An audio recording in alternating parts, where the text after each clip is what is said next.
All right, everybody. Y'all know what it is. Three Kings Boxing.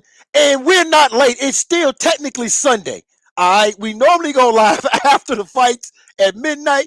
Technically, we're not late because it is still damn Sunday. All right. So don't be talking about something, y'all late. Y'all late. No, we're not. It's Sunday. We're just Yeah. early for the afternoon, damn it. Sunday morning. We told him Sunday morning, dog. It's still Sunday morning. That's right. Yeah, there you go. It's But still real Sunday talk, morning. real talk. This is gonna be a situation where I want to see who's loyal. You know what I'm saying? Like Oh, yeah. I know who's extremely loyal. I want to see who's loyal. Whenever we live, I tell everybody, I said, man, there ain't no fucking time. So whenever we live, are y'all motherfuckers ready to hear this shit? That's what I want to see right now. That's what we're gonna find out this morning, bro. Yeah, we sure are. We gonna find it out in abundance, all right? As y'all know what it is, man. It's your boy Bo here and my man, no tune-ups. Man, word up, nigga. No tune-ups in life, nigga. No. Hey, man, when that radio is down, nigga, I don't want y'all tuning it up. You know what I'm saying?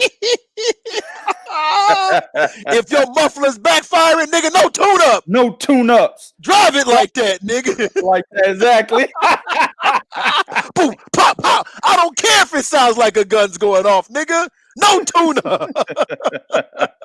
Oh, shit. And as always, go to 3kingsboxing.com for the latest grades. What's going on in the sport of boxing? You know what, though? You talking about being loyal to the show.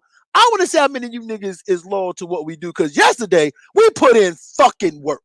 Yeah, we all put right? in a lot of work, man. You know, a lot of these other media casts, man, what they do is they lump their recaps together and really don't tell you shit about the fight. No, You know what I'm saying? When we write recaps over at 3kingsboxing.com, man, we write recaps as if we were on a show telling you exactly what the fuck happened, right? Yep. We literally put our words on paper. That's what we do, man. And we break the fight down. We give you, we tell you exactly what probably should have happened if fighter A wanted to beat fighter B and vice versa. We do all of that shit, B. You know what I'm saying? But them other media casts, man, they don't do that. Oh, man, Shakur Stevenson beat Toka Clary by 12-round unanimous decision. And in other news, why? How? What happened? Wow. You know what I'm saying? Yeah, right. Oh, shit. What the fuck? Okay. Not to mention the fight. Every member of 3 King Boxing has watched every fight that took place on the weekend. Absolutely. Every member of 3 Kings Boxing. I know I watched every nigga, but the only one that I didn't get to watch was my man, no tune-ups, favorite fighter, Lawrence Okoli, who obviously was impressive yesterday.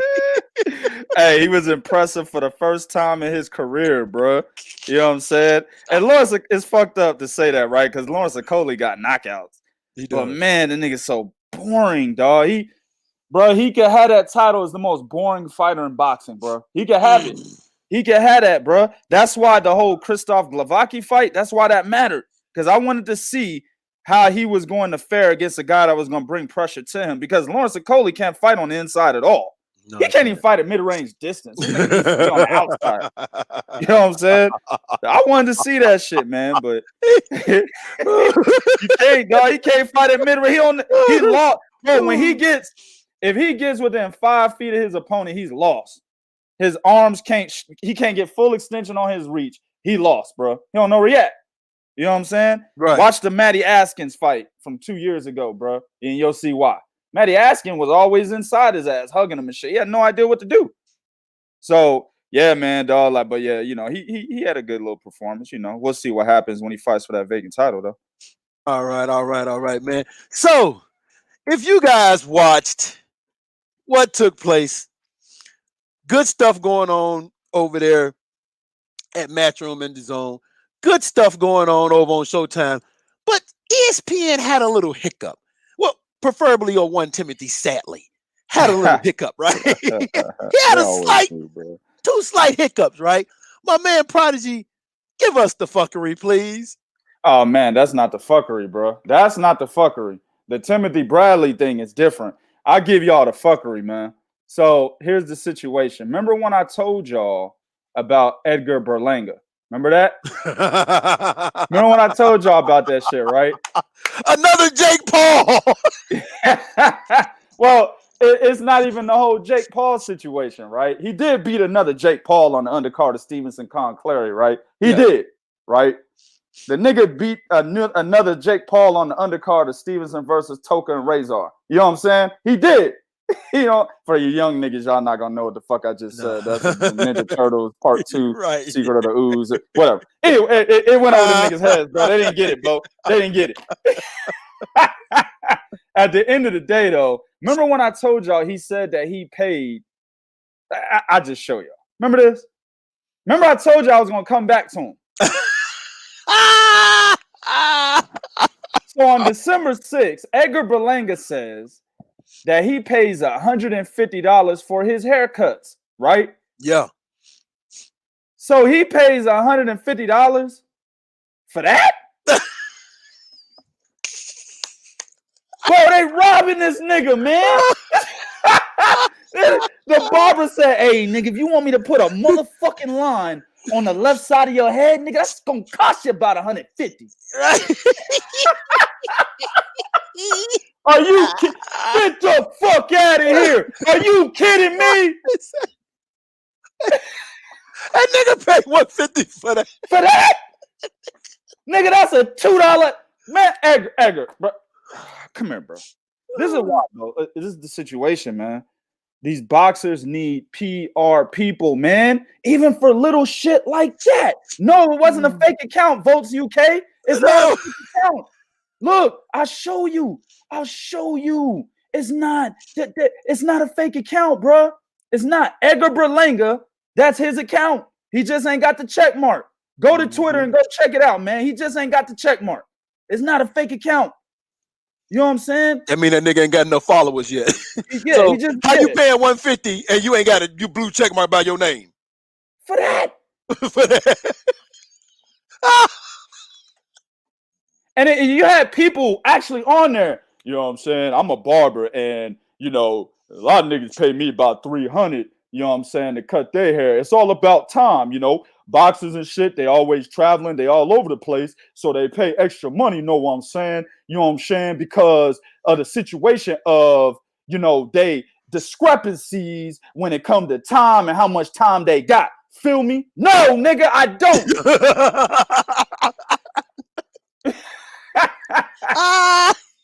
Nigga, I'm an engineer by day and I run a business by all day. Not by night, by all day. All day. That nigga said about all day.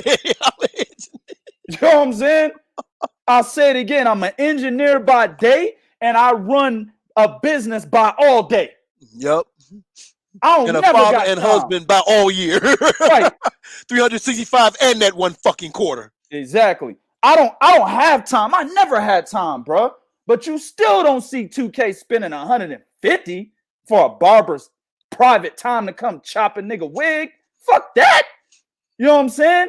Look here, Edgar. Come here, man. I know you're only 23 years old, man. I know, bro. And we all make mistakes. You know what I'm saying? We all make mistakes, Edgar. Here's the situation, man. Somebody on his team needs to be like, Edgar, man, I'll handle your social media account, dog. Let me do it.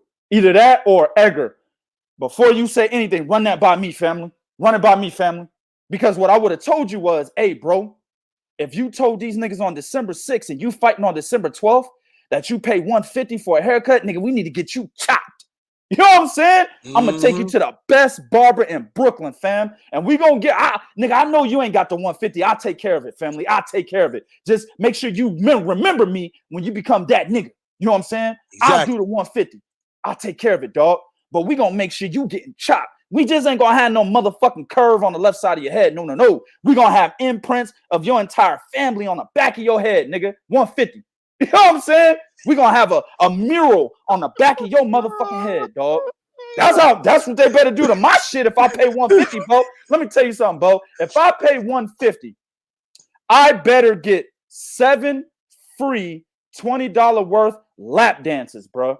For you dumb niggas that don't know math. That means I should get, if my haircut is $150, that means I should be getting $140 worth in lap dances. So my haircut is only what? $10, nigga. No shit. Fuck out of here. Man, look here, man. If I'm paying $150 for a haircut, right?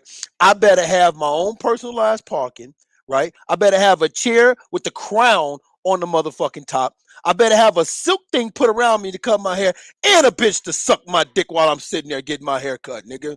Man, look, right? That's what I better get for $150. I need 2 of my own personal bitches. No shit. You know what I'm saying? Fuck a personal barber.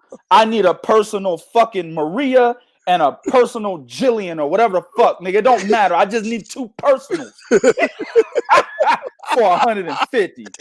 These niggas out here tripping, man. So that's your fuckery of the day, man. But what we got, man? We got a lot of shit to talk about, man. What we got next, dog? Oh, man, a lot of things happened this weekend. Of course, let's go ahead on and kick it off.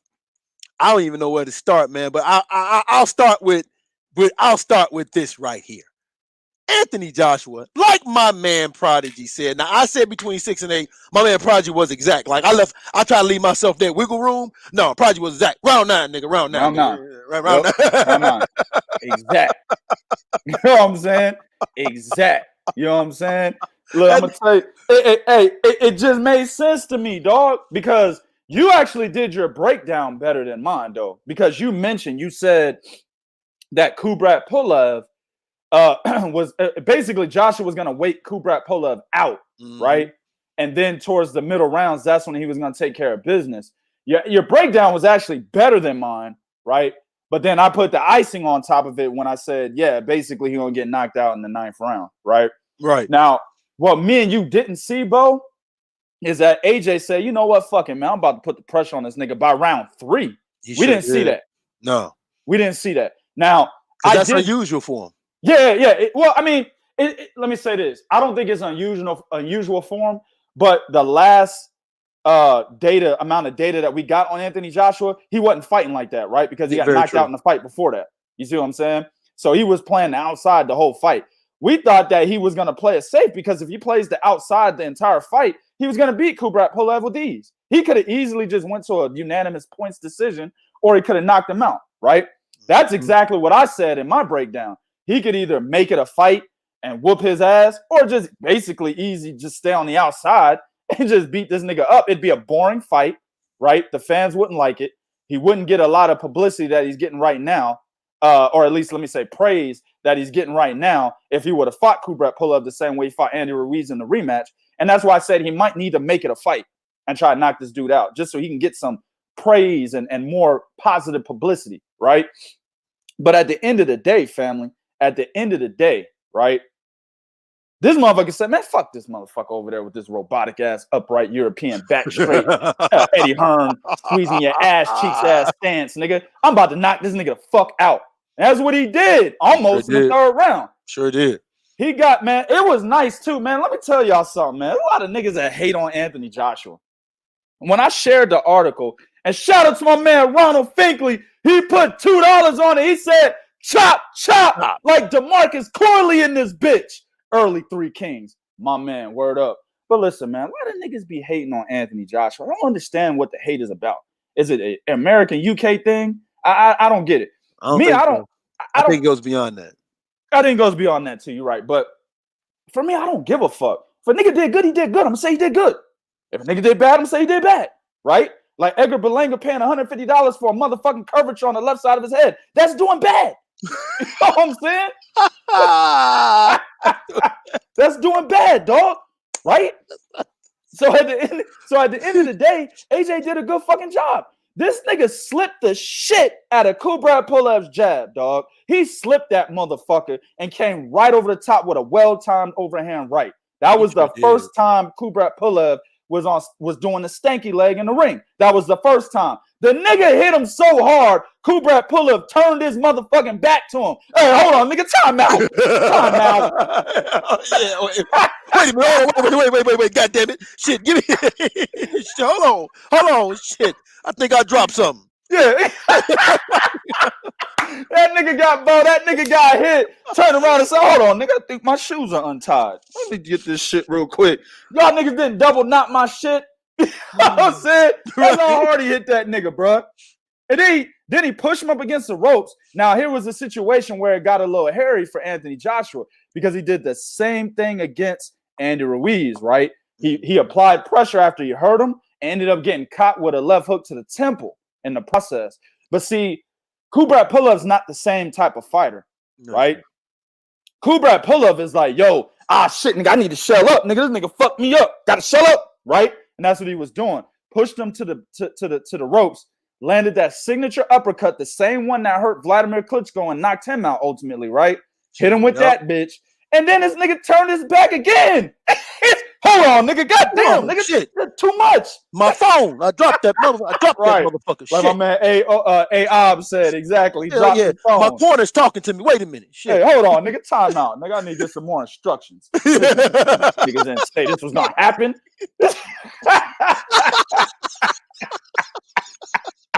Yo, bro, this nigga, y'all didn't tell me this motherfucker hit this hard. What the hell, nigga? Time out. Shit. 20-second timeout, nigga. You know what I'm saying? Right? That nigga, so he took a knee. Right? That was beautiful work by Anthony Joshua. What I also liked about that after the fact, right? And that stupid ass referee, for whatever reason, wouldn't let them niggas fight, after the knockout. He was like standing in between them. It's like, move, nigga, let this nigga get to him, right? At the end of the day, what I did like about it was Anthony Joshua, he didn't impose himself and make the same mistake they did against Andy Ruiz. Kubrat Pulev is a good fighter. Regardless of what you guys saw last night, right, and how he just obliterated Kubrat Pulev, literally won every round besides the 8th round on my scorecard, but won every single round besides that one and just dominated this motherfucker, right? Regardless of what you saw, he's still a good fighter. Kubrat Pulev, in my opinion, is still a problem for any other fighter outside of Fury, right, in the division. I think Kubrat Pulev is still a problem for Deontay Wilder because I don't know what Deontay Wilder looks like right now. I don't know. 100%. What's wrong? There's a lot of shit going on with Deontay Wilder. I'm not sure that we're gonna get the same Deontay Wilder. Got to see him come back, just like any other fighter. Got to see what the fuck what he's coming back to after getting brutally knocked out. Go ahead, man. Well, here's the thing about it though. Is I believe the thing about Deontay Wilder is his style. The way Kubrat Pulev fight, you can be successful. You don't believe me? Ask Artur Spilka. Yeah, that's a good point. That's a good point. Yep, Artur Spilka had great success, right? But here's the deal. The only thing is, Kubrat Pulev keeps that goddamn hand down when he's throwing that jab. He don't bring it back. Very true. And so over a straight right hand over the top by Deontay Wilder would knock him the fuck out. But and that's the old Deontay Wilder, the pre Deontay Wilder got knocked the fuck out, right? I need to know what Deontay Wilder we're gonna get after the knockout, right? Because a lot of fighters, man, when something like that happens, they're never the same. They just can't pull the trigger. So I don't know what Deontay Wilder we're gonna get yet. That's why, to be quite honest with you, Deontay Wilder just needs to go ahead and get a fucking tune-up. That's okay. We won't make fun of him getting a tune-up. I know I'm the no tune-up nigga, right? I am the no tune-up nigga. Says right here, no tune-up. But at the end of the day, bro. But that nigga needs some adjustments. Yeah, you get knocked the fuck out like that, it's okay. We're not gonna make fun of you if you take a fucking tune-up. You know what I'm saying? He don't want the tune-up, but I think he should take it. And we just need to see what he has left. What is he gonna be? He's like 34, 35 years old. We need to see. But anyway, Kubrat Pulev is still a good fighter, right? Anthony Joshua did a good job recognizing that and respecting it and saying, all right, man, let me take my foot off the gas and just outbox this nigga and wait for this nigga to give me another opportunity to hit him with another right hand. And that's what he did from round 4 all the way to round 7. He outboxed him. Round 8, I think Joshua got a little tired and he was regrouping himself because he was doing a lot of moving around the ring in all of those rounds. If he wasn't being the engaging fighter, then he was actually on his toes bouncing around the ring at a heavyweight level, not at like a smaller weight level, but at a heavyweight level. Right. He was bouncing around the ring, right? Then round 8, I think he had to regroup himself. And that's where he showed his flaws. And this is where I believe Tyson Fury beats the shit out of Anthony Joshua. Joshua does not know how to defend a proper jab. He doesn't. Now, he slipped Kubrat Pulev's jab in the 3rd round, and that's because Kubrat Pulev was throwing the jab the same way, right? He wasn't putting any variation on that bitch. It was going to one spot and one spot only at the same speed. You see what I'm saying? Also, Kubrat Pulev never varies his attack. He's always a headhunter. Never goes to the body. That's a very good point. Never goes to the body. He is a straight up and down Eastern European fighter with that straight ass back, right? Throw the goddamn 1-2 up. Here the jab. Here go the straight right hand. Damn, I missed him. Reset. Same thing. Straight right hand. Up. Missed him. Look, reset. Do it again. Jab. Straight right hand. Oh, got him. Okay, good. Let's do it again. That's Kubrat Pulev, man. And every once in a while, because he was trying to change his style, he was lunging in there with some hooks, but that did nothing. And then the shit looked sloppy. And that told you exactly how Kubrat Pulev was trying to change who he was in order to get inside of Anthony Joshua, which is exactly what he needed to do. I told Cass this, Bo, off the air, of course. I said, listen, you can't teach an old dog new tricks, right? Mm-hmm. Kubrat Pulev is 39 years old. This was the same reason why I had Tyson Fury defeating Vladimir Klitschko. Vladimir Klitschko in his whole career had never been an inside fighter. But against Tyson Fury, he needed to become overnight an inside fighter, bro. Same thing with Kubrat Pulev. He's never been an inside fighter. But overnight against Anthony Joshua to get inside of that height and reach disadvantage, and Joshua has an excellent jab of his own. Not an excellent, let me say. He has a good jab of his own. Good enough to set up his combinations very well, right? In order for him to get inside of that, he needed to be what? An inside fighter. He couldn't be standing on the outside trying to outbox somebody that is a better boxer than you. That's how he got knocked out by Vladimir Klitschko. That's how he got knocked out last night, because he was doing the same shit, right? So at the end of the day, though, in that 8th round, when Anthony Joshua is either two things, he's either complacent because he's like, man, I got a big ass lead, let me take this round off, or he's tired, one or the other. If he gets complacent or he's lacking in stamina, this nigga can't defend the jab for shit, right? That slip in the 3rd round, not there no more by round 8. He's getting hit by the jab. He's getting hit by Pulev's straight right hand. Pulev is not changing who he is. He's the same guy. And we start seeing Anthony Joshua get hit, bro. You see what I'm saying? Right. That's how I know Tyson Fury beats him. Because not only does Tyson Fury, in my opinion, have a better jab than Anthony Joshua, not only does Tyson Fury have the reach advantage and the height advantage against Anthony Joshua, not only does Tyson Fury have better feet than Anthony Joshua, not only does Tyson Fury basically set up his combinations 10 times better than Kubrat Pulev, right? He is just the better overall fighter.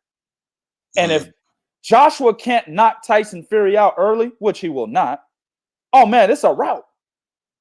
It's a rout, family. Tyson Fury gonna rout him, dog. Oh, we getting to that, Heisenberg. My man Heisenberg put $10 on it. He said, y'all got to talk about Nakatani and Verdejo. We in these motherfucking streets. Hey, bro, we getting on Felix Verdejo, dog. I think he should have went back and got some more pussy.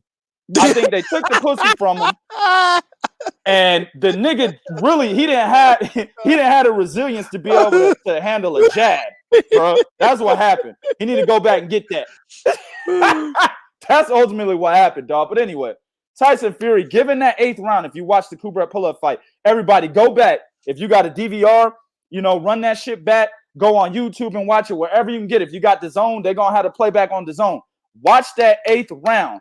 That 8th round gives you all the fucking data you need to make the conclusion that a guy like Tyson Fury would beat Anthony Joshua, man. But it was an excellent fight. By round 9, he said, all right, I got my break.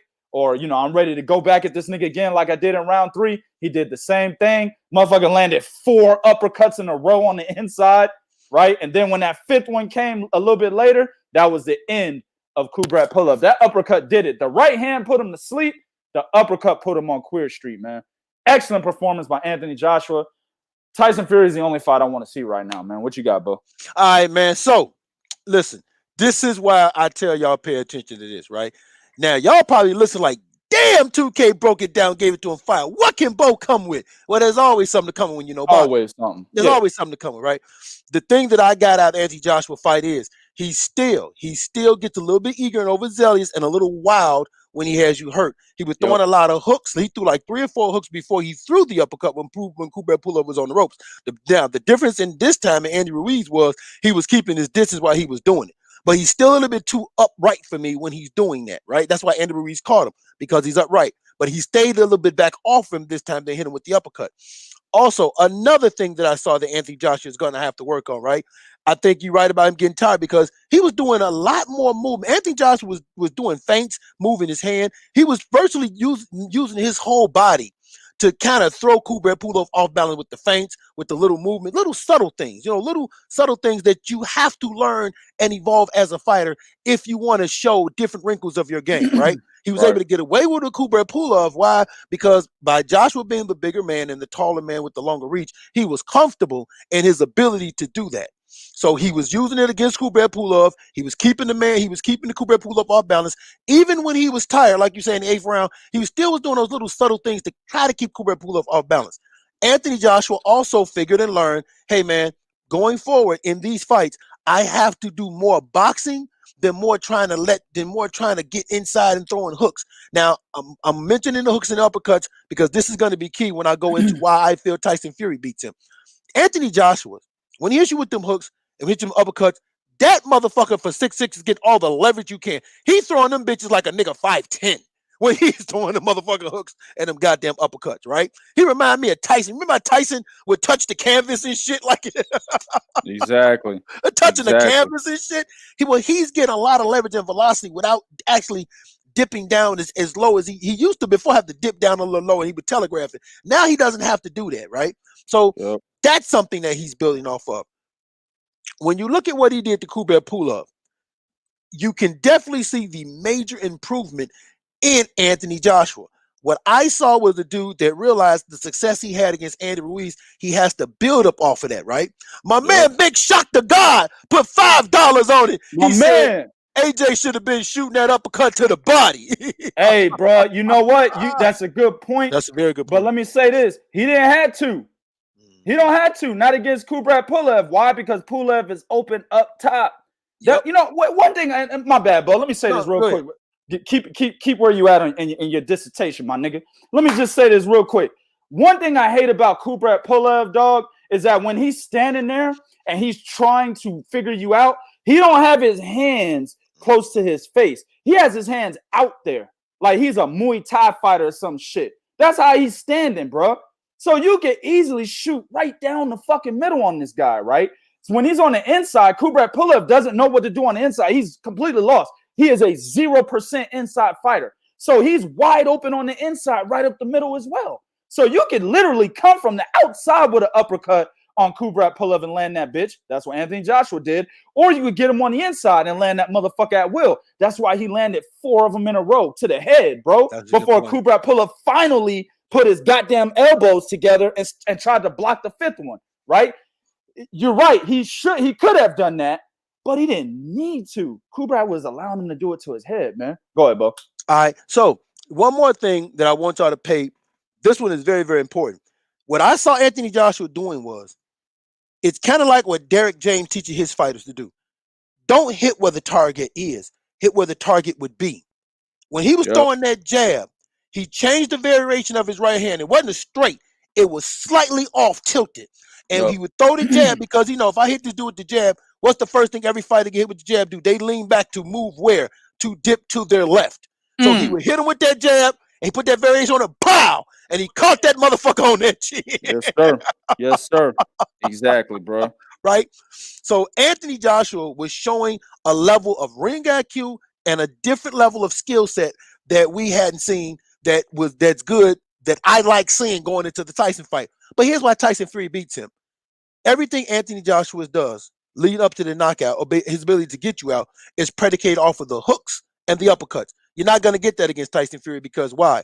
The reason why I mention those is the throw hooks and uppercuts. That means you have to make yourself small. When you make yourself small as the bigger fighter, you're doing 2 things. You're giving the smaller fighter a chance to either hit you or counter you, or you bring yourself down to that fighter's level. Tyson Fury don't fight like that. He's not bringing himself down to that level. Well, hold on. I take that. He brought himself down a level when he fought Otto Whalen or Wilder. Yes, he did. Yes, he brought it. But here, let me. But I felt like he was playing with that dude, though. I do too. And let me say this. Let me clean it up a little bit. Tyson Fury doesn't bring himself down to a level when he's fighting major fights. Very good. He's fighting the elite in the division, you don't really see him bringing himself down. Actually, you see him taking it up a notch. He fought Deontay Wilder when the nigga was 722 pounds, right? came back and took it up a notch, right? He fought Vladimir Klitschko when everybody thought he was going to beat him. Tyson Fury could have fought Vladimir Klitschko how he fought Steve Cunningham, the cruiserweight, right? Yeah. Former IBF cruiserweight champion. He could have fought him the same way and fucked around and got knocked down by a goddamn cruiserweight. He could have got hit by the same kind of shot by Vladimir Klitschko. He stepped it up a notch. He knew that he needed to stay on the outside, make it a boring fight, utilize his height and reach, and just stay out there and make Vladimir Klitschko become an inside fighter. That's what he did. Stepped it up a notch. And then, of course, if he fought Anthony Joshua, he's most definitely going to step it up a notch. Oh, he most definitely going to step it up a notch. Yeah. Most definitely. Because Anthony Joshua is just not learning how to work off of his footwork. Tyson Fury always did that. That's another difference. Tyson Fury has always been able to work off of his footwork. His defense is a little bit better, but most of the time, Tyson Fury's defense is based off of the levels that he's having with his offense, right? And then in the last Deontay Wilder fight, we also started Tyson Fury that can put on weight. And if you want to brawl and get dirty, we can brawl and get dirty. That's important. Why? I've never seen how Anthony Joshua deal with someone that's able to outmuscle him, outmaneuver him, and make him extremely uncomfortable doing that. Andy Ruiz made Anthony Joshua uncomfortable, but I think it might have been more the thing him fucking them hoes than when he was down there in Miami, right? Oh yeah. Oh yeah, dog. I don't know if that's more Andy Ruiz or that right there. Exactly, bro. That's what it was. Like I said on the other show, man, I take that shit to my grave, man. That's what it was. Yeah. Right. Hey, so, Derek Fields, hold on. Derek Fields, we're gonna do that, bro. You got to stick around to the end of the show because those guys are, they're prospects. So we're gonna get to them, but it's gonna be towards the end of the show, family. But we got you. We got you, fam. Hey, listen, like I said at the beginning of the show, we actually had to watch all the motherfucking fights. Exactly. Right? We had to watch all of them fight. So when I look at that fight, I like Tyson Fury because another thing about Fury is Fury has a motor, man. Fury has a motor, and if Fury is tired, his ring IQ is more intelligent to where you'll never even know when he is tired. So I think that coming out, it's going to be a good fight. I think it goes to 12 rounds. Now, somebody asked me this, and this was my answer. They said, do you think Tyson Fury can win a decision in the UK against Joshua? Absolutely. I said, why not? Post Anthony Joshua telling people to go fuck themselves? Probably not.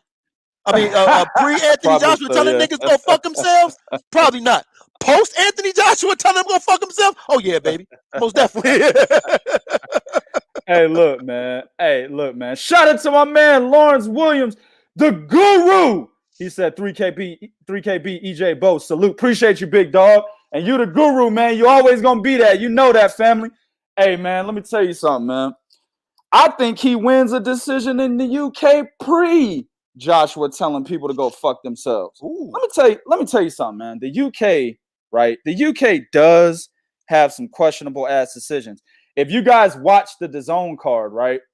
The very first fight on the DAZN card yesterday, that Albanian cat, Florian Marku. Yeah. He fought some bum ass UK dude, right? Beat the dude, knocked him down. It was an 8-round fight. He beat the dude, even knocked him down, right? And the referee was the judge, and the referee, they do that for when you ain't a nobody. They don't even pay judges to judge your fight. They just say, hey, ref, you judge it, motherfucker. Right? So that's what they did in this fight. The referee had the fight 76-76, a draw.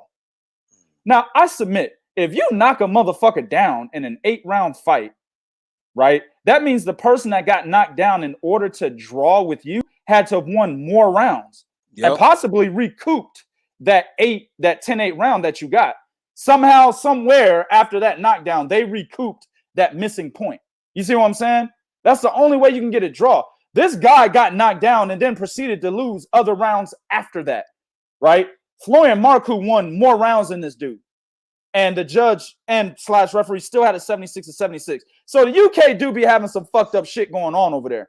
But I will submit, Tyson Fury is, in my opinion, just as popular. He may not be as well liked as Anthony Joshua, but Tyson Fury is just as popular. Remember, when he knocked out the American loudmouth and Deontay Wilder, that's what they would call him over in the UK, right? The American loudmouth, because the UK fans couldn't stand Deontay Wilder because of the whole Wilder-Joshua saga. Nigga, you had motherfucking UK fans and American fans putting their lives on the line over their favorite fighters, nigga.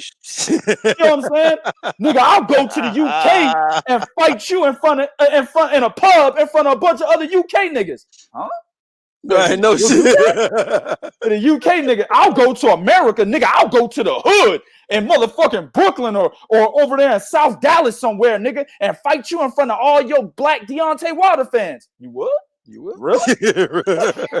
Damn, that's how you feel? That's how you feel. Y'all niggas really put it down for your favorite fighter, nigga. Fuck that, not me. These niggas got to pay me millions to do some shit like that. But at the end of the day, these fans are doing it for free, bro, right? So the Joshua Wilder saga was huge. You see what I'm saying? And when Tyson Fury, another fighter from the UK, came over to America and knocked him the fuck out, they don't even say that. Came to America and pretty much beat him in the first fight because I had him winning the first fight, right? They were already satisfied then. But then he rematched him and knocked him the fuck out. He gained a hell of a lot of respect out there in the UK, bro. So it's not about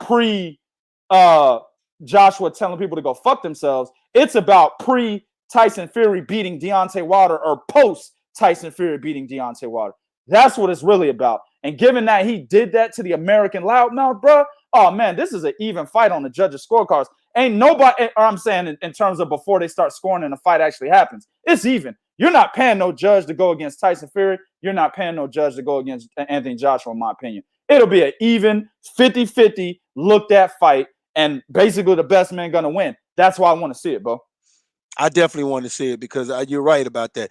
This fight, the dynamics of this fight has changed. I think what we saw from Anthony Joshua, if you are a Joshua fan, you can look at that and be extremely hopeful for your dude winning.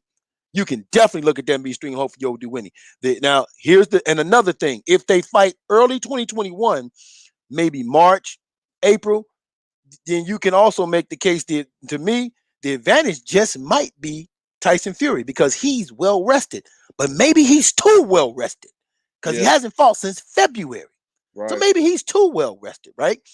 All right. So it's going to be, for me, I like all the dynamics of it. I'm with you. Let's move on to Anthony Joshua and Tyson Fury. That might not be what we wanted over here in the U.S., but okay. I don't know. Listen, the only people that are saying they don't want to see that fight are Deontay Wilder fans. I don't shit, nigga. I want to see it. The majority of people I talk to want to see that. Exactly. You know what I'm saying? I don't know anybody who's saying outside of Deontay Wilder fans, man, fuck that goddamn fight for undisputed, nigga. I want to see Fury versus Wilder again. I've yet to see that unless it was a Wilder fanboy, though. That's it. What's going to be interesting to see is who is the Wilder fans going to cheer for?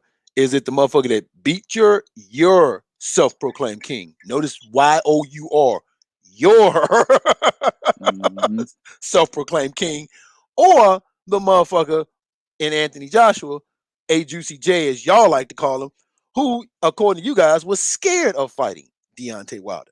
Who that? Oh man, I can't wait. Because when they pick them sides the root, I'm gonna be right there, 2K, ready to pick up their name. Hey man, wait a minute.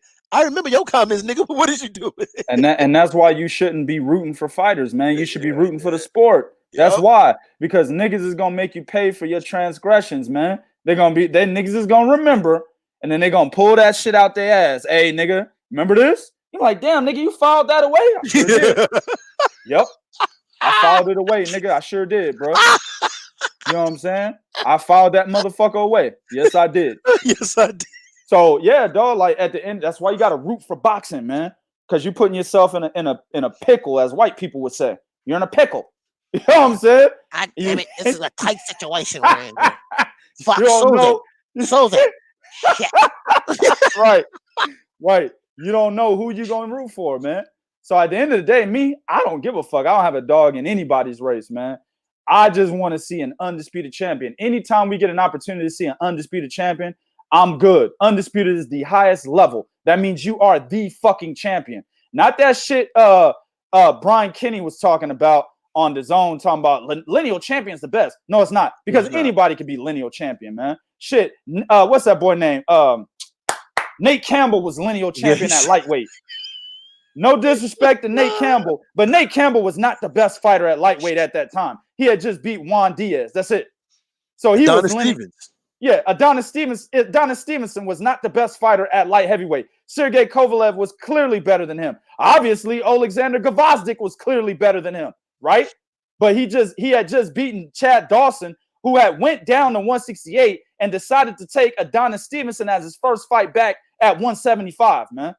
So Adonis Stevenson is the recipient of good luck and good fortune with Chad Dawson picking him as his next opponent as a tune-up at 175 in his return at 175. That's how he became lineal champion. So anybody can become lineal champion. Not everyone can become undisputed. You literally got to beat all the fucking champions to become undisputed. That is the real fucking prize right there in boxing. Undisputed. Understand? So as long as I'm getting undisputed, as long as I'm getting it, dog, right? I don't give a fuck who's in the fight. I'm with you there. Saying? I just want to see the only champion in one division. I want to see one champion in one division. I want to see all 4 belts consolidated. That's what I want to see, right? So if it's Anthony Joshua and Deontay Wilder, if it's Tyson Fury and fucking Oleksandr Usyk, nigga, if it's motherfucking Philip Hargovich and F.A. Ajagba, I don't give a fuck. You feel me? Yeah. I don't give a fuck, nigga. As long as we fighting for undisputed, man. That's what it's really about. But here's the question, though, Bo. And we'll transition over into the next one. Bet. You got that big elephant in the room, bro. Bob Arum said, basically, man, fuck Deontay Wilder's lawsuit. I don't give a fuck about that, nigga. Basically, yeah. Basically what Bob Arum said on social media right after the Anthony Joshua fight. He said, man, fuck Deontay Wilder. You know what I'm saying? Man, nigga. What did he do? File a lawsuit again? What was it about? Was it about the fucked up gloves? Oh, it was about the remake. Oh, the trilogy. Man, that nigga let that shit fucking expire. I don't give a fuck.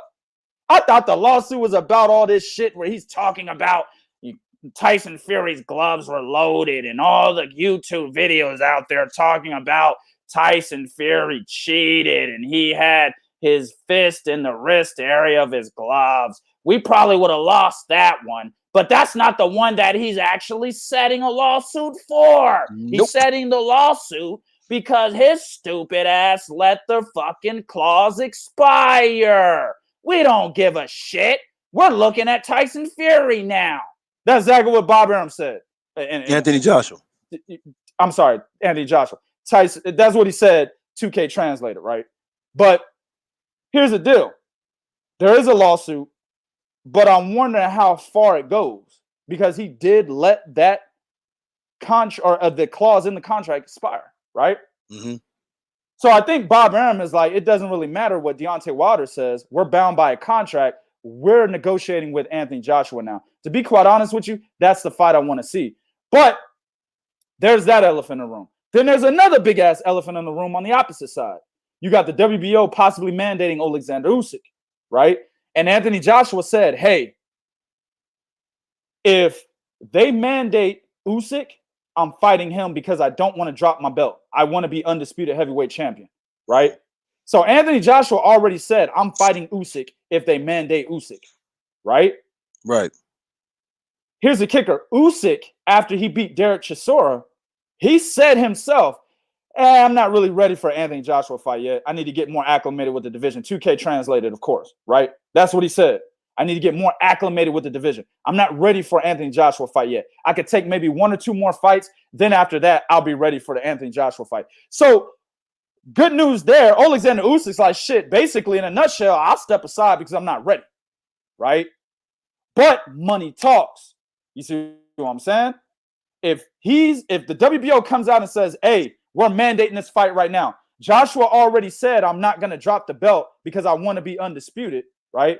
And then Oleksandr gets a piece, gets kind of a glimpse of the type of money he can make if he fights Anthony Joshua, let alone if he beats him, because he thinks he can beat him. He thinks he can beat him, right? Mm-hmm. If he fights him, the money he's going to get if he fights him, let alone if he wins. If he gets a glimpse of that or an idea of that from his management team, he might change his mind and say, you know what, fuck it, I'm ready for the fight right now. Man, I don't give a fuck what I said after Derek. I don't give a fuck what I said, right? I see these dollars, nigga. I'm about to take this fight, right? He could say that. And then at the end of the day, we don't have a Tyson Fury undisputed clash. because Anthony Joshua already said, I will not drop my belts because I want to be undisputed. So he'll fight Oleksandr Usyk. But then, even on Anthony Joshua's side, Bo, money talks. We know he wants to be undisputed. We know that he wants to basically go down in history as the next undisputed heavyweight champion after Lennox Lewis, right? The last undisputed champion was Lennox Lewis. That was like, what, 21 years ago almost, yes, man? It was. 11 years ago, some shit like that. I think it's, what is it? Damn, man, my math is off right now. That was a while ago, goddamn. Yeah, it was 1999. It was 1999, 21 years ago. I had it right. I think I was in my... Yeah, he just... right. Nigga, shit, nigga, I was in my... Yeah, right. Dude, 21 years ago, dog. Right? That's the last time we had an undisputed heavyweight champion. Anthony Joshua was fiending to become that guy. Tyson Fury's not really caring about that much. All he cares about is getting big matchups and getting them ducats. That's Tyson Fury's angle here, right? But Joshua really wants to become undisputed champion, man. So, but if he gets an idea from Eddie Hearn and Top Rank, how much money he can make, right? Even though the WBO comes out and mandates Oleksandr Usyk, if he gets a glimpse, and he's getting ducats already, understand that. But more money is always a good thing to niggas, right? Yes, it is. If he gets a glimpse of what he could make fighting Tyson Fury in Wembley Arena, nigga, right? He might just say, I don't give a fuck what I said, nigga. Yeah, I know I said I wouldn't drop that WBO title, but man, look at this money, nigga. You know how many bitches I can buy with that, nigga? You know what I'm saying? And Tyson and Anthony Joshua said himself, he like fat hoes. You know how many fat, big bone bitches I can buy with that? He said it himself. Remember when Amir Khan was accusing Anthony Joshua of fucking his wife? Anthony Joshua came out and said, hey, man, I like women with meat on their bones. AKA, nigga, I like fat bitches. That's what that means. So Anthony Joshua's out here. I could buy several fat bitches, nigga. Take them to the buffet anytime they like. You know what I'm saying? I'm getting money, nigga. Let me drop this WBO title, nigga. You know what I'm saying? That's what he might do. Bo, what's your take on this shit, man? What should he do if the WBO mandates this? And should the WBO just say, man, step aside? Also with Wilder, too, answer that as well. Should he just say, fuck the lawsuit, I'll step aside, take a tune-up? What is your thought process on this whole fucking thing, man? All right, I'm going to give y'all my thought process, and I'm going to give y'all the resolutions. Number one, my man Cliff said he didn't know the rematch clause expired when somebody activated. Yeah, there's a time frame where that rematch has to take place, right? Right. It was the first one was July, but coronavirus. Okay. Right. Then they wanted October, but that was a mix of coronavirus and greed because they wanted to do a fight with fans in the stands because of the paycheck that both Fury and Wilder was going to incur. I remember Bob Arum saying that. Go to Three Kings Boxing. We wrote, matter of fact, it was on Pep Talk UK who talked to him about it. You know what I'm saying? So go to Three Kings Boxing. I wrote the article on that. December 19th was going to be the date. They agreed for December. But Fox and ESPN said, wait a minute. Y'all don't understand. We got NCAA. That shit's important to us. Y'all think I'm bullshitting? ESPN did it last night. Wait a minute. Let one ranked team and one unranked team play past the goddamn time. LSU ain't ranked, nigga. What the fuck? That was embarrassing for Florida, by the way. Hell yeah, it was. It was, right? So they let that go before they put it on. They was like, we got these games, we got NCAA, we got football all day. No. The only available dates we have to 2021. When both networks pushed it out like that to 2021, that meant that the contract expiration date was going to expire. So that's when Tyson Fury was like, no, fuck it, I'm dipping, right?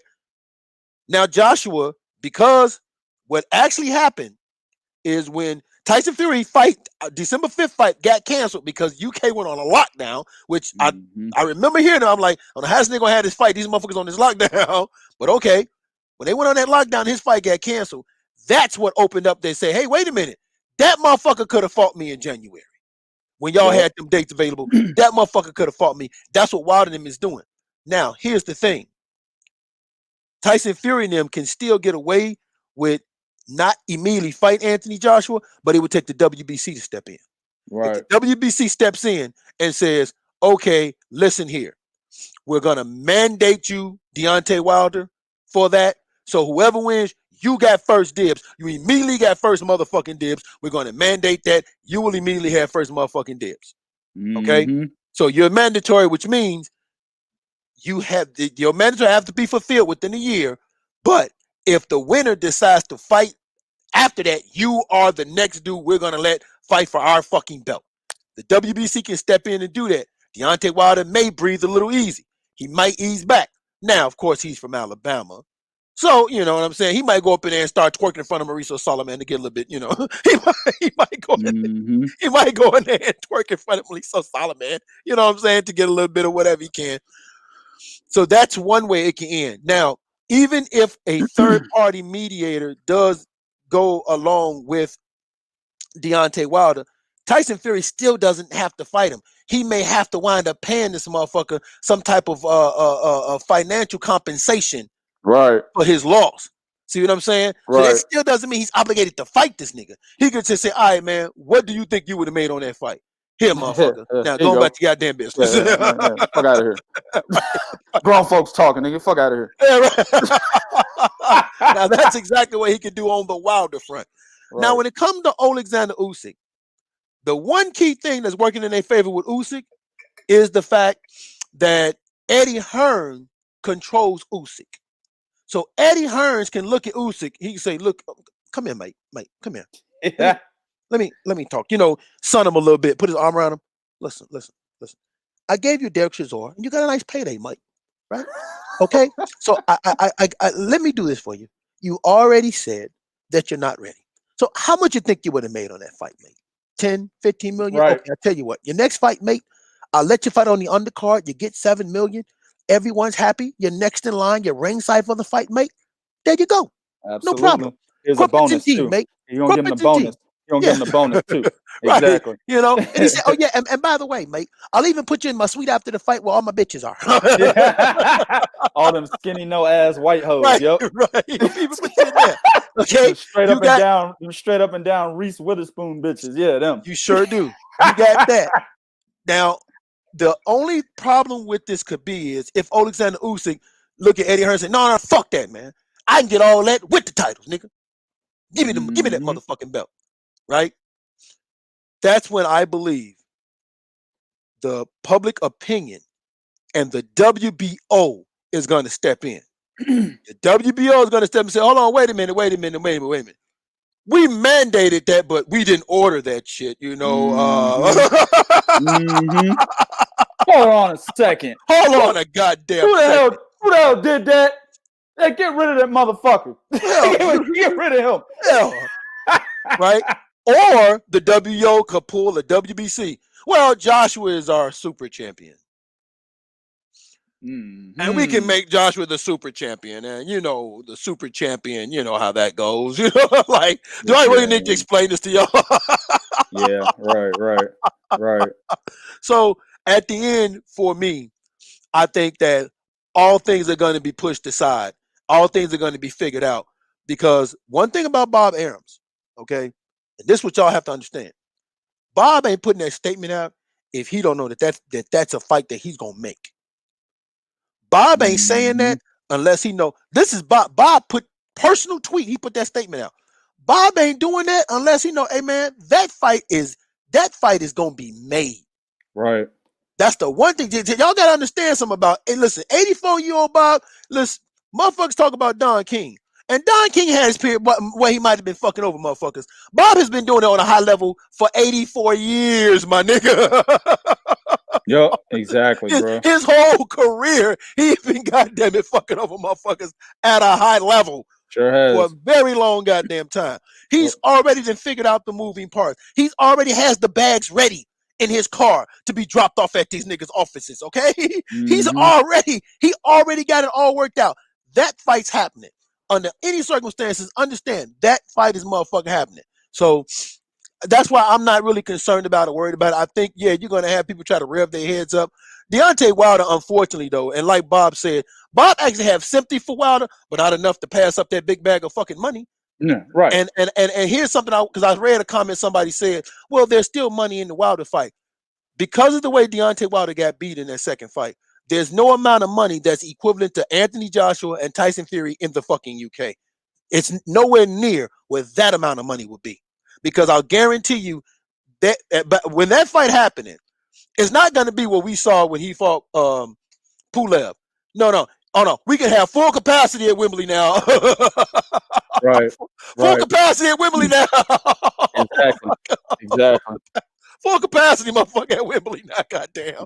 So no, man, that fight is going to get made because that is the biggest fight to be made from a financial standpoint. Yeah, man. And my man, the Guru, made a good point. He said Paco Varcasel, the president of WBO, he said he will double down on that WBO mandatory. I think he will too, man. He's going to double down on it. And basically, he's doing it because he's like, all right, man, what kind of bag y'all niggas going to give me? That's basically what he's going to do it for. What he's going to do it for. He either does it publicly or they get to him before he does it publicly, right? Paco announces a lot of shit on Twitter. So he either does it publicly or he doesn't do it publicly because Top Rank Bob Arum and Eddie Hearn got to him before he could do it publicly. And mind you, this is the same Paco that made Canelo Alvarez the super champion. Right, exactly. To avoid him facing the mandatory. Exactly. Yep, absolutely. So he'll definitely do it, looking to see what kind of bag he's going to get, man. All right, man, we almost an hour in, dog. Let's move into this next one, man. Now I saw it's going to be straight fuckery for a little while. Then we're going to get to Shakur Stevenson and all the rest of the guys on those cards, man. Timothy Bradley. Oh. Woo! Man, this dude, man. I just don't understand, man. Like, I was telling my wife last night, I told her, I said, man, Tim Bradley he literally sold his soul. Mm-hmm. He sold his soul to Top Rank after that first Manny Pacquiao fight, man. Like, he literally sold. Let me tell you something, man. Now, I'm in the minority. I thought Tim Bradley beat Manny Pacquiao in the first fight. I had it 8 rounds to 4. You know what I'm saying? That's exactly what Tim Bradley said. He thought he had it right after the fight when he was interviewed. Then he went home. You know, his girl got threatened. He got threatened. His kids got threatened and shit. Niggas was sending him bags of shit at his front door. You know what I'm saying? Prank calling his phone and shit. So this nigga came back after all of that and said, well, I could have lost the fight after I viewed it, right? Because he was scared. He thought he was going to get fucked up, right? But at the end of the day, I maintained, after watching that fight several fucking times, Timothy Bradley won the fight. You know what I'm saying? But after that, after the threats and the bags of shit at the front door, right? And then inside the rematch with Manny Pacquiao, he sold his soul, bro. He did. Because if you watch that rematch with Manny Pacquiao, he was whooping Manny Pacquiao's ass. He was outboxing the shit out of him from the outside. I recall in either the second or the third round, he was landing straight right hand it was effortless, bro. Straight right hand down the pipe every single time, right? Against the southpaw. But it was like the second or third round specifically, he landed that straight right hand and lifted Manny Pacquiao off his feet, man. Then all of a sudden in the second half of the fight, he just started trying to knock Manny Pacquiao out, stop boxing, which gave Manny Pacquiao all the fucking opportunities in the world to just whoop his ass, which is exactly what he did and ended up winning the decision. After the fight, he lied to us and said that he hurt his ankle and felt like he had to knock Manny Pacquiao out. The reason why he lied is because before the goddamn fight, he said he's going into the fight to try to knock Manny Pacquiao out. So after the fight, he said, I only tried to knock him out because I hurt my ankle. But before the fight, he said, well, I'm going to try to knock him out. Well, which one is it, nigga? See, that's why they need PR people. Especially for a nigga like me, because I'm going to remember the fuck shit you say. You know what I'm saying? So you lied to us and said you hurt your ankle. Something happened, nigga, before the fight. They probably gave you a bag and said, drop this fight. I don't know. That's just conspiracy 2K out here, bro. But don't think that fighters don't get paid to take losses, a la Sonny Liston versus Muhammad Ali in the rematch. Them niggas get paid. You know what I'm saying? So at the end of the day, bro, you got that. Then in the third fight, he was just nothing. Just a punching bag for Manny Pacquiao. The Tim Bradley that we saw in the previous 2 fights just wasn't there no more. So he got obliterated and even did a backflip and shit. Got up, lost the fight, started sucking Manny Pacquiao's dick. Yeah, man. Oh, man, he's such a great fighter. Take him to breakfast. Yeah. Bradley, what are you doing? I'm just thinking about what's going to happen later on tonight when I meet him in his room. That's what he did in the interview. That's what he did, man. Basically just gave the nigga fellatio in front of millions of people on TV, on ESPN. You know what I'm saying? So Teddy Atlas was sick. Yeah. Teddy Atlas didn't want to train a nigga no more. He was done. See, people think that Bradley left Atlas. Negative. No. Atlas left Bradley after that third Pacquiao fight. And Bradley just said, fuck it, I'll just go on here retire then. I ain't got nobody that really wants to fuck with me anyway. I done already sold my soul. I mean, WBC ordered me to fight Errol Spence. Shit, them niggas crazy. Yeah, exactly. I ain't fighting no Errol Spence. What, for belts? Nigga, I don't care about belts. Wait a minute. You were a unified champion at one point. What are you talking about? You were unified at 140. Yeah.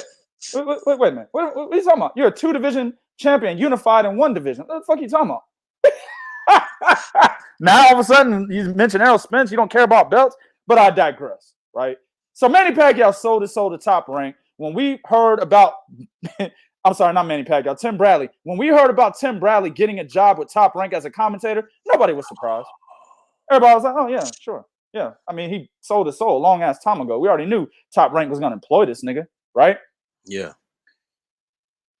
But what we get when Tim Bradley is commentating fights, man, you get the most ridiculous shit that you'll ever hear anybody say. I was watching the undercard, and of course, Miss Christina Poncher was terrible as usual, right? That's, man, I'm sorry, bro. I can't. I just can't hold this, bro. She is the worst. She's a nice lady, probably, right?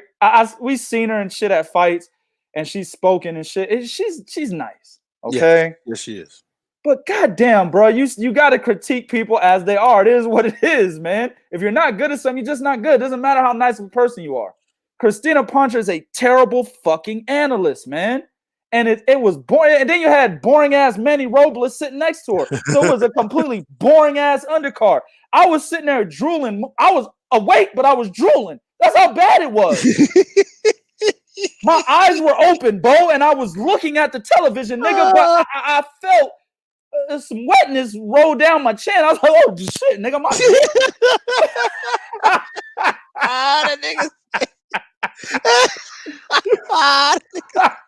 It's real shit. That shit was uninteresting in the motherfucker. These niggas had me like that movie Get Out, nigga. You know what I'm saying? I'm sitting there staring at the shit, eyes all watery as shit. I'm thinking I'm fucking existent, nigga, but I'm not. You know what I'm saying? That's what their commentary was doing to me, man. But Tim Bradley might be worse. He might be worse. At least Christina Poncher's not over there saying a whole bunch of fuck shit. Basically tap dancing and got them butter biscuits right out the oven, my nigga. She not doing that. No. Right? This nigga said, and I quote, I mean, he knew. Even Andre Ward, who fucks with Shakur Stevenson heavy, even this nigga didn't agree, right? Shakur Stevenson himself didn't agree to this statement I'm about to make. That Tim Bradley said, right? And he prefaced, he said, a motherfucker's not going to agree. 2K translated, of course.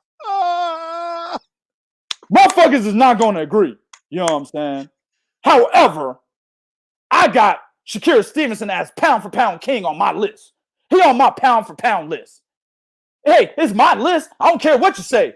And here comes Andre Ward with the subtle slap to the face, but it was professional. Yeah, Tim Bradley, it's your list.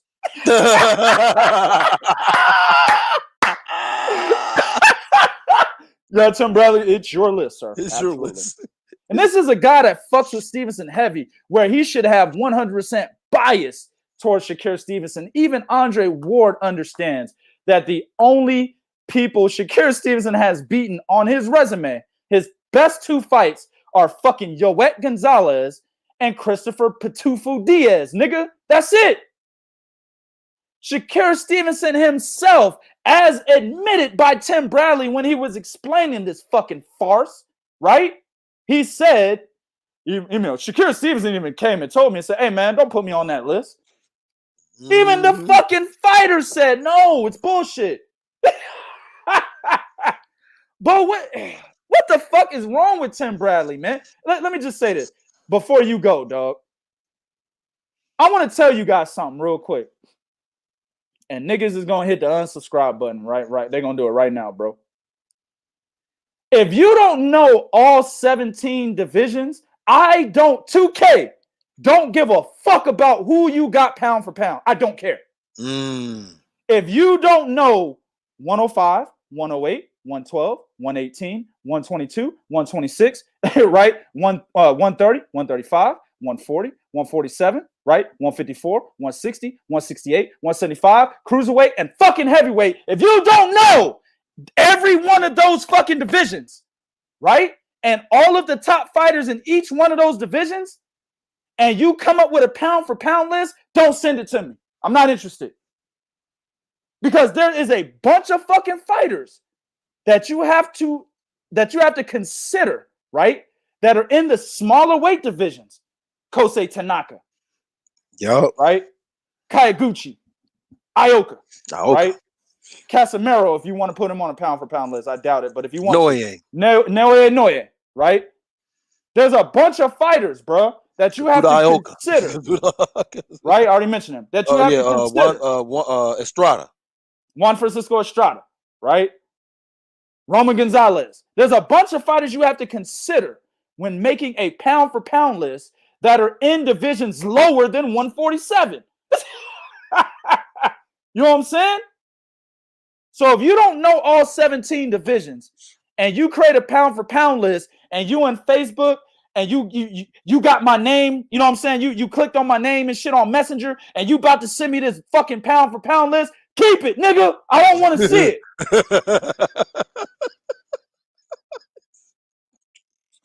Tim Bradley is disrespecting what fighters have done in lower weight divisions by mentioning Shakur Stevenson's name anywhere near a pound for pound list. Now, a lot of people say, well, it's the eye test. I get it. Yeah, the eye test, he passes with flying colors. But, sir, there is a general consensus in boxing, which means there's a group of people who, believe, what a pound for pound list should encompass, right? What the criteria and what the requirements are to be on a pound for pound list. And it's not the BWA and it's not Ring Magazine. Those aren't the group of people I'm talking about. I'm talking about the fucking fans, because the fans are what matter, right? 100%. There's Facts. a consensus among boxing fucking fans as to what criteria should name a pound for pound list. Now, you make your own pound for pound list, sure, right? And you might make a pound for pound list with the same kind of names as what this guy over here, what Joe Blow has over in Arizona, right? He might have the same names, just flipped around, right? And people might argue that you have a name that they don't have, and they might be like, oh shit, you know what? That nigga, he do got Marody Mitterlane on his pound for pound list. Let me go do my shit, right? IBF flyweight champion right now. Let me go redo my shit. Oh shit, he do got Julio Cesar Martinez on the pound for pound list. WBC flyweight champion right now. Those guys have done, listen, Marody Mitterlane has done light years more than Shakur Stevenson. Man. It's not even close. Man. It's not even close. Light years more. Shakur Stevenson is dreaming about the type of shit Marody Mitterlane has done. Say that shit again. Shakur Stevenson is dreaming about the type of shit Marody Mitterlane has done. That nigga over there, Christopher Williams, don't wake me. Yeah, exactly. Exactly.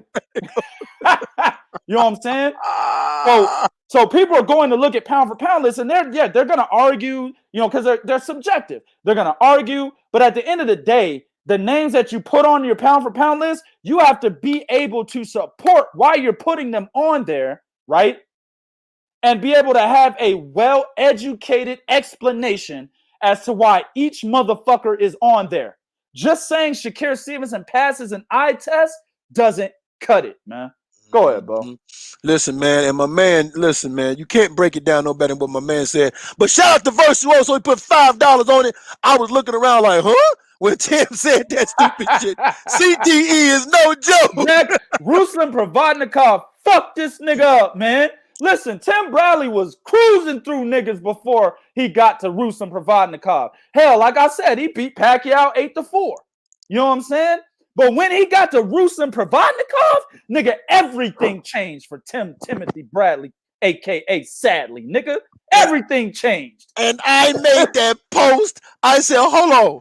Did this nigga say, because he also he was trying to convince Andre Ward that why Clara Khan corner should throw the fight in. And Ward like, no, Timothy, you got to let the young man fight. Oh, he getting beat. He getting beat up. He said, Timothy. He said, hey, you got to let the young man finish out his fight. These are the fights sometimes you have to go through. But I never get beat like that. Hold on. When Timothy said that, I never took a beat like that. Hold on, Tim.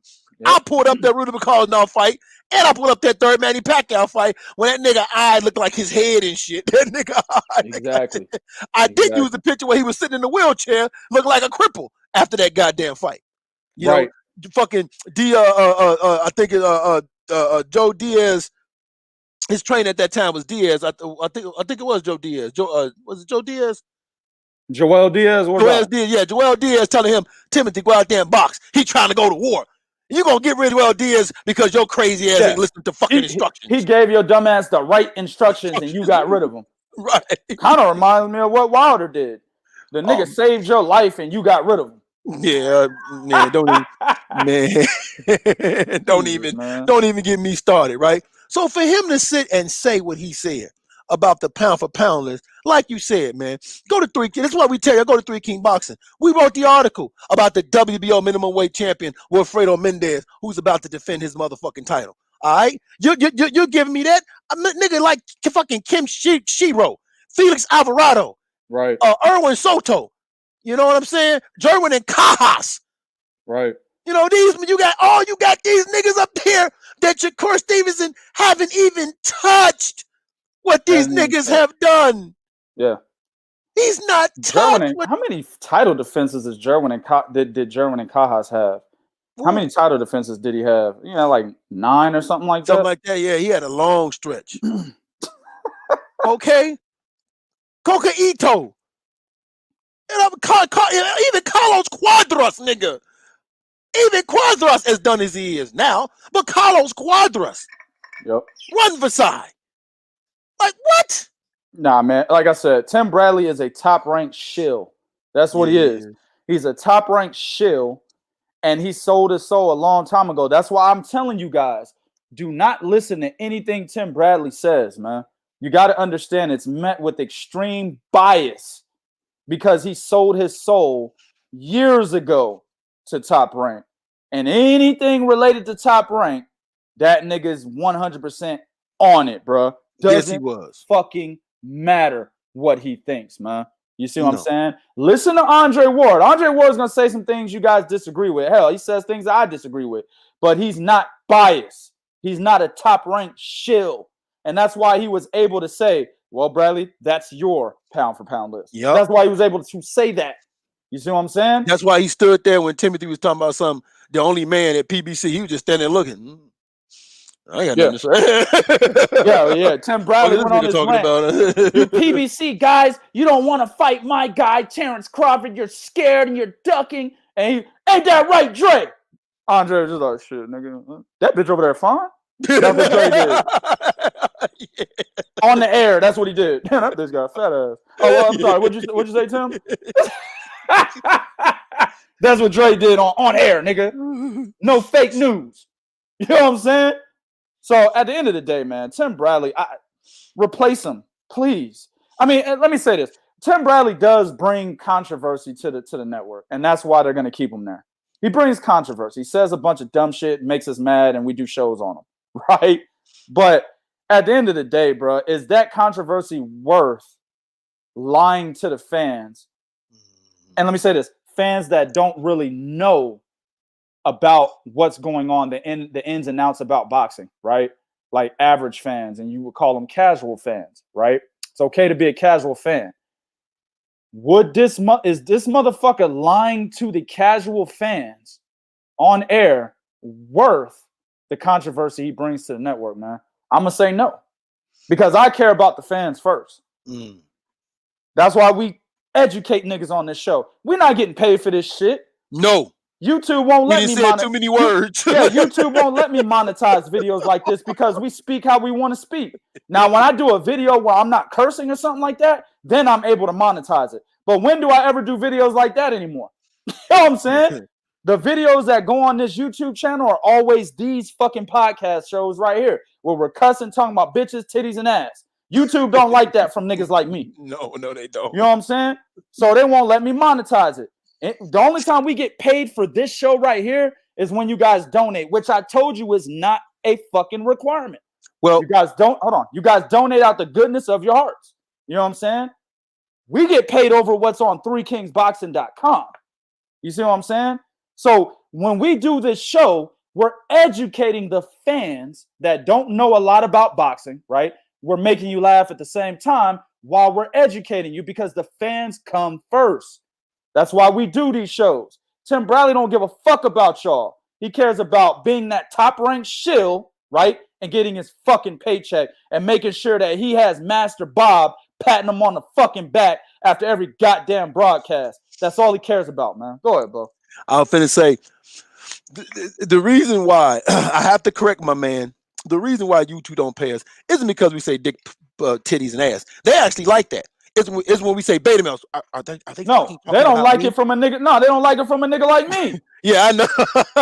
No, they don't like now. If it's Jake Paul or somebody, yeah, they're gonna that nigga's exactly. Good. But a nigga like me, no, they don't like that. And the minute we go beta males, oh, them motherfuckers, they're talking about me. Them sons of bitches. Man, look, man. At the end of the day, bro, they don't like if we have any type of controversial speak. No, they don't. They don't monetize it, man. So that's what I'm saying, man. At the end of the day, bro, right? That motherfucker only cares about his paycheck and getting a pat on the back from fucking Uncle Bob, man. Yes, he does. So stop listening to this dude, man. He's only gonna fuck your brain up, man. Yes, he does, man. All right, man. Let's go. You guys want to talk? So let's go ahead on, man. Let's talk about the other fights that took place. Like I said, we watched all the motherfucking fights over the weekend. Let me start off with the zone, man. Let's start from the bottom to the top, man. We're gonna go with the zone. We're gonna go with Showtime, and then fucking ESPN, since ESPN had to wait for fucking LSU versus Florida, which is funny as fuck to me, right? Another show, another boxing show. Y'all niggas pay for a time slot, and then another show says, man, fuck y'all niggas, man. Y'all wait for us. Y'all better start making the fight fans want, man. Hey, bro, they need to stop bullshitting and make the fights fans want, dog. They got to, dog. That's the only way y'all niggas gonna stop being that little brother, that little sister, nigga, to all these other shows, man. If it was Shakur Stevenson versus Vasyl Lomachenko, that fight would not have to wait for nobody. You know what I'm saying? If it was Shakur Stevenson versus Teofimo Lopez, that fight would not have to have waited for nobody else, nigga. Probably would have been on ESPN Plus or pay-per-view ESPN, nigga. They would have got their own top, their own shit. But it was fucking Stevenson versus Toka and fucking Razor, nigga. We don't care about Stevenson versus Toka and Razor, nigga. We don't care about that shit. And neither did ESPN. Ah, man, y'all niggas wait. Y'all wait.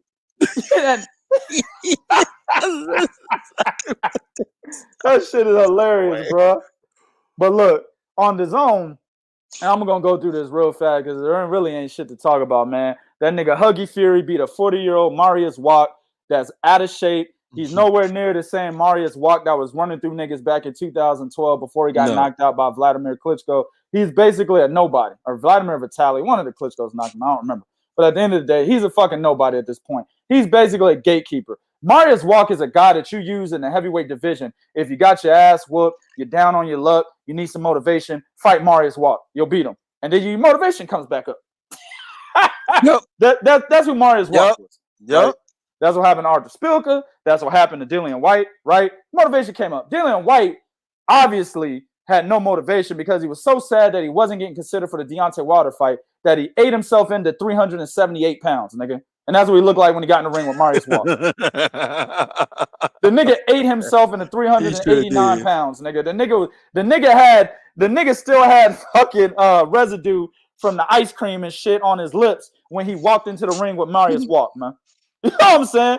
So it was motivation. He needed to win against Marius Walk. Motivation, you know what I'm saying? Now he was ready to fight Oleksandr Povetkin, or at least we thought he was ready, right? Yeah, no shit. So that's who Marius Walk is used for. So saying Huggy Fury, Huggy, nigga, not Hughie. He don't get his name until he beats a top 10 opponent. Huggy Fury beat Marius Walk. That means absolutely nothing, right? He whooped his ass, dominated. However, he was getting hit too. And it was disturbing to see him even taking punches. He shouldn't even been taking punches. You know what I'm saying? No, he shouldn't have been. He just whooped this nigga's ass. Easy work, man. He's done. Now, people are going to say, well, Dillian White had trouble with him. Yeah, that was a year ago. Yeah. And that was a fat-ass Dillian White. If Dillian White that was in shape like Huggy Fury was in shape, he would have probably knocked Marius Walk out, right? Yeah. So the Dillian White that fought Oscar Rivas would have knocked him out. Exactly. Absolutely. Absolutely. Right. Probably within 5 rounds. Yeah. Absolutely. Right. I think the dude Martin Bacol beat Marius Walk. He did. Martin Bacol, who fought on the undercard as well, that beat Sergey Kuzmin, he also knocked out Marius Walk before Huggy Fury got to him. That's what I'm saying, man. So this means shit to me, bro. You were still getting hit against a 40-year-old Marius Walk that's been knocked out by guys who are in the same level as you, right? Spilka, I think Spilka beat him by split decision, but Martin Bacol knocked him out, right? Same level. You went 12 rounds or 10 rounds with the nigga, right? Listen, man, Huggy Fury will never beat a top 10, a respectable top 10 opponent, right? Nope. I was looking at the major sanctioned body rankings, WBA, WBC, WBO, IBF. I was looking at those for heavyweight. I did see Bogdan Dinu in there. I'm saying one of those organizations had fucking Bogdan Dinu, nigga. I think Huggy beats fucking Dan Dinu, right? You know, they had Adam Kalnaki. Of course, Robert Hell Anus is up there. Yeah. I think Huggy has a chance against Adam Kalnaki and fucking Hell Anus. I think he has a chance against those guys, right? But respectable top 10 contenders, you know, F.A. Jagba. I don't even know if he's even top 10, to be quite honest with you. Jagba? No, I don't think it. No, Jagba. Yeah. I don't think he's top 10 yet. Fuck it. Respectable top fighters. Then fuck the organizations. Respectable top fighters in the heavyweight division. F.A. Jagba, Tony Yoka, Joe Joyce, Daniel DeBose. Right? He can't beat those guys. No, he can't beat those guys, bro. He gets knocked flat out on his ass, bro. And he's never been knocked out. But I think if he fights guys like them, he might fuck around and get knocked out, man. So he can't beat those guys. This means absolutely nothing. Next fight, Martin Bacol beats Sergey Kuzmin. Good win for Martin Bacol. He wants a rematch against Michael Hunter. Basically, the situation is Michael Hunter's son, both these niggas. Sure did. Michael Hunter. You sure did. Their dad right now. You know what I'm saying? Both of them niggas were undefeated. They fought Michael Hunter. Michael Hunter tapped that ass. You know what I'm saying? That's basically what happened. Now, Martin Bacol, he got like a separated shoulder in the fight, and he had to quit, which ended up being a knockout win for Michael Hunter. And it was an entertaining fight, but Michael Hunter was beating him. He was going to lose on the cards any fucking way. You know what I'm saying? So you got two guys that are the sons of Michael Hunter fighting each other, and Michael Hunter just looking on like, which one of my sons gonna win this fight? Right? So Martin Bacol wins. I'm so proud of him. Right? Yeah. That's what he did. I'm so proud of my sons. I taught them well. Right? Martin Bacol wins. Excellent fight. Had more volume. Landed more punches. Sergey Kuzmin landed the more telling shots. But Martin Bacol just did more in the ring than Sergey Kuzmin did. Won the fight. Right man got the decision, right? He wants Michael Hunter.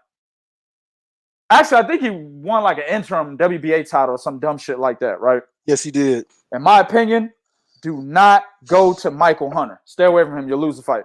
Yep. Michael Hunter is on a whole nother level right now. He actually got a draw against Oleksandr Povetkin. He probably should have got the nod in. No, I thought he won that fight, right? The only guy Michael Hunter has lost to is none other than Oleksandr Usyk, and that was a tough fight for Usyk, man. It was a tough fight, and Michael Hunter was on a year layoff.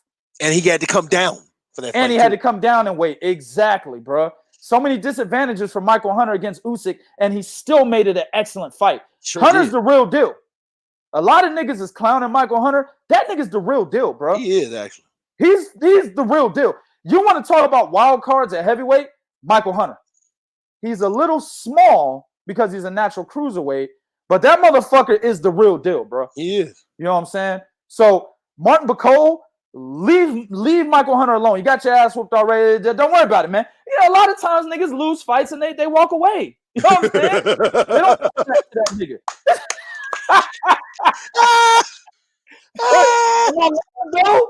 Am I lying? It's the truth. A lot of times niggas lose fights, and this is him. I can't beat that nigga. Fuck it, nigga. Hey, man, look here, man. My grandfather whooped my ass. I never got that get back. You're just not gonna get the get back, man. Just move on, my nigga. You could be something special in your own right.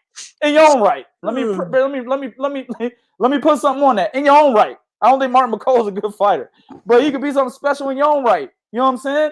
So just stay away from Michael Hunter, man. He'll give you another L, fuck up your career. You go back to the bottom of the total poll. You gotta fight Sergey Kuzmin again. You don't want to do that. No shit. Let's just move on, man. Good win for him. Michael Hunter not thinking about that nigga anyway. You know, Michael Hunter is ranked in the top 5 in I think 2 of the organizations. I think he's well, yeah, you're right. Top 5 and 2. He's top 10 in all. He's top 15 in all 4. He's top 15 in all 4. You know what I'm saying? This nigga looking for a title shot. Yeah, he's not looking at no. That nigga's not looking back. Like he's not. I mean, in Michael Hunter's car, he don't even have a rearview mirror. That's how far ahead of y'all niggas he is. Right? He's gonna fight. I think sometime this month on the undercard of Gilberto Ramirez versus Alfonso. Lopez. Yeah. He's actually filling in. Yeah, he's gonna fight on the right. Exactly. He's gonna fight on the undercard on that fight, and he's gonna whoop this dude's ass. It's gonna be easy work. The problem with Michael Hunter is this: he's a free agent. In the heavyweight division right now, being a free agent, you ain't gonna get no big fights, man. No, I agree with that 100%. You're not. Yeah, he left Matchroom in the zone and became a free agent. I don't think he gets the big fights. That's the only problem with Michael Hunter, man. You might just see this nigga hanging around. What's that boy's name? What's that boy's name? He's the #1 contender by the WBA. What that nigga named? Trevor Berbick. Trevor Bryant. Trevor Bryant. Yeah. You're right. That nigga is just hanging around, dog. I'm still here. I'm still here. Hey guys, look at me, right? Trevor Bryant. Yeah. You know what I'm saying? That nigga sitting in the dark because they turned the lights out. Hello. Right. Exactly. Turn the lights back on, man. I'm still here. Exactly, bro. Then right here, Trevor Bryant. They're like, nigga, Trevor Berbick retired. That nigga's dead, man. What you talking about? No, Brian, not Berbick. Brian. Nobody paying attention to this dude, man. Nope. Nigga, not even a regular fucking champion is talking about that nigga. Like, man, yo, Char, that nigga you go to his box rec, he's inactive. The nigga's not even active. Nah, man. Inactive means they retired. And they still have him listed as the regular champion, bro. Man, the man, your child walking around his country like he top shit. I don't have to fight nobody. I'm making money. Exactly, man. He couldn't get the Fresno Kendo fight and said, fuck it. You know what I'm saying? Let's move on to the next one. Lawrence Okoli, man. He made that nigga. This nigga was having convulsions in the ring. I've never seen nothing like that, bro. 2 things I've never seen nothing like. And this is what Bo mentioned earlier. Jermell Charlo with the body shot to Jason Banana Rosario. This nigga nutted on himself after that body shot. I've never seen nothing like that. This nigga literally looked like he just finished watching a Jenna Jameson porno video, nigga. And I've never seen that before, bro.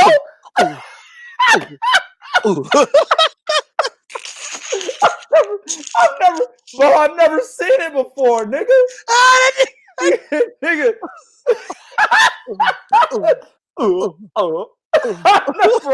That is a fucking classic.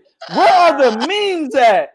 Where are the gifts, nigga? Nobody's making gifts of this shit, dog.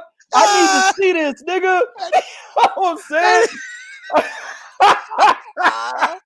I've never seen anything like that in my life. That nigga was breathing heavy like he busted hard enough. Nigga, Heather Hunter put that ass in his face. No, fuck that. Cherokee D ass put that ass in his face, nigga. This nigga. I've never seen that, right? Same shit with this Nicodemi Juzeveski. I don't know what the fuck his name is. Nobody knew this nigga. Same shit here. When he got hit in the temple by Lawrence Okoli's right hand, it looked like a bitch sucked the tip of his dick for him, bro. This nigga's legs went numb.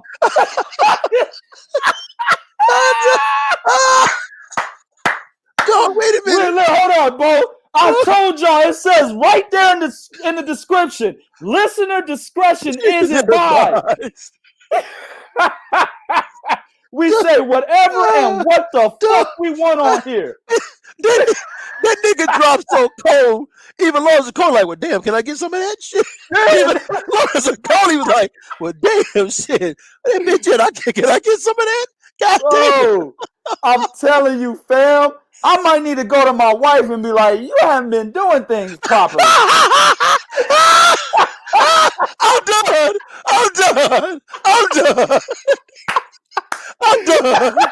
Hey, yo. That's when you tell your girl, you see that? Don't you stop till you see that reaction right there. Bro, you keep going until you see me do that reaction right there. Man, dog, I want the Jason Rosario and Juzeveski treatment, nigga. I want that. Yeah. I want to be shaking on the motherfucking ground, and I want my this nigga Juzeveski, whatever his name is, man. This nigga's legs. I've never seen. Now, Sergio Morta said, I have seen that in the gym. Right. He did say that. Hell yeah. That nigga did say he made it clear. In the gym. That he had only seen that in the gym. You know what I'm saying? And now, fellas, when we talk about the gym, we're not talking about a gym full of elite fighters, y'all. No, we're not. The gym has like negative F level niggas in there, man. You know what I'm saying? Like anybody who's ever boxed before, amateurs, right? Y'all know that the gyms have negative F level niggas in there, bro. Yep. And those are the ones where you see shit happening, bro. It usually be the niggas that think they big and bad shit coming off the streets. Yeah. And then the coach will be like, all right, this nigga's not listening. Hey, man. But he doesn't tell him this, right? The trainer doesn't say, oh, man, this nigga's not listening. Put him in the ring. All the trainer will do was be like, oh, word? Oh, you be fucking niggas up outside in the streets? Hey, man, hit the bag, man. Tell him to hit the bag. He'll hit the bag. And, of course, you know, his first time there, he's trying to kill the bag. That's what they do because he's trying to make a statement to everybody else in the gym. So he's trying to kill the motherfucking bag, right? The trainer is going to be like, oh, man, he gonna whisper to another fighter. I'm about to put this nigga in there with Leroy. The fighter gonna be like, damn, nigga, you gonna do the nigga like that? Everybody know who Leroy is except the new nigga. This is real gym speak. This is me and Bo were amateur fighters, right? Bo went farther than I did when he was an amateur, right? So we know we're telling y'all the truth. The fighters would be like, damn, you gonna do that to him, put him in there with Leroy? Trainer gonna be like, yeah, man, nigga needs to be taught a lesson. He think he big shit because he comes from the outside, fucking niggas. Oh man, that's woo. Yeah, this is real shit. That's so real they're gonna put the negative F level fighter in there with Leroy. Leroy, by the way, is like ranked number 2 in the state right now. You know what I'm saying? The nigga's ranked number 2 in the state. The nigga's like ranked number 20 nationally, right? That's who Leroy is. But see, the negative F level, the nigga don't know that. And this is where Sergio Mora is saying, I've seen it in the gym. Leroy fucks the negative F level nigga up and brings him back to reality, right? That's where Sergio Mora is saying, I've seen it in the gym, right? And that's what Juzeveski was looking like, bro. Dog, Lawrence Okoli is terrible. He's not a good fighter. He can't fight on the inside. Can't fight at mid-range distance. He needs to be on the outside. We said that earlier in the video, right? Right. I think he loses to Krzysztof Glowacki. If Glowacki is not fucked in the head from what happened to him against Maris Bradis over there in the WBSS, right, in the semifinals, if he's not fucked in the head from what happened to him in that fight, right, then he beats Lawrence Okoli, man. It's going to be an intriguing fight. Those two were supposed to fight for the vacant WBO title. Glowacki tested positive for COVID-19, so that's where you saw this Juzeveski nigga step in, right? So at the end of the day, when that fight gets put back on the schedule, it's going to be an excellent fight because we're going to see the pressure of Glowacki, what that can do to Lawrence Okoli. Is he going to be able to understand what he needs to do when Glowacki gets too close to him? Or is he going to end up holding like he did against Matty Askin and it becomes a boring-ass fight? Or he fucks around and gets knocked out? Or on the flip side, is Glowacki not going to be able to get inside of Lawrence Okolie, because Lawrence Okolie does do an excellent job of utilizing his jab and his height and reach advantage. It's an excellent fight, man. That's what I want to see. But in the meantime, this is a good win for Okolie, and it kind of made him look like he's a bad motherfucker, but when in reality, he really isn't. No. You know what I'm saying? All right, man. Let's move into the Showtime card real quick, man. You got my man Richardson Hitchens, bro.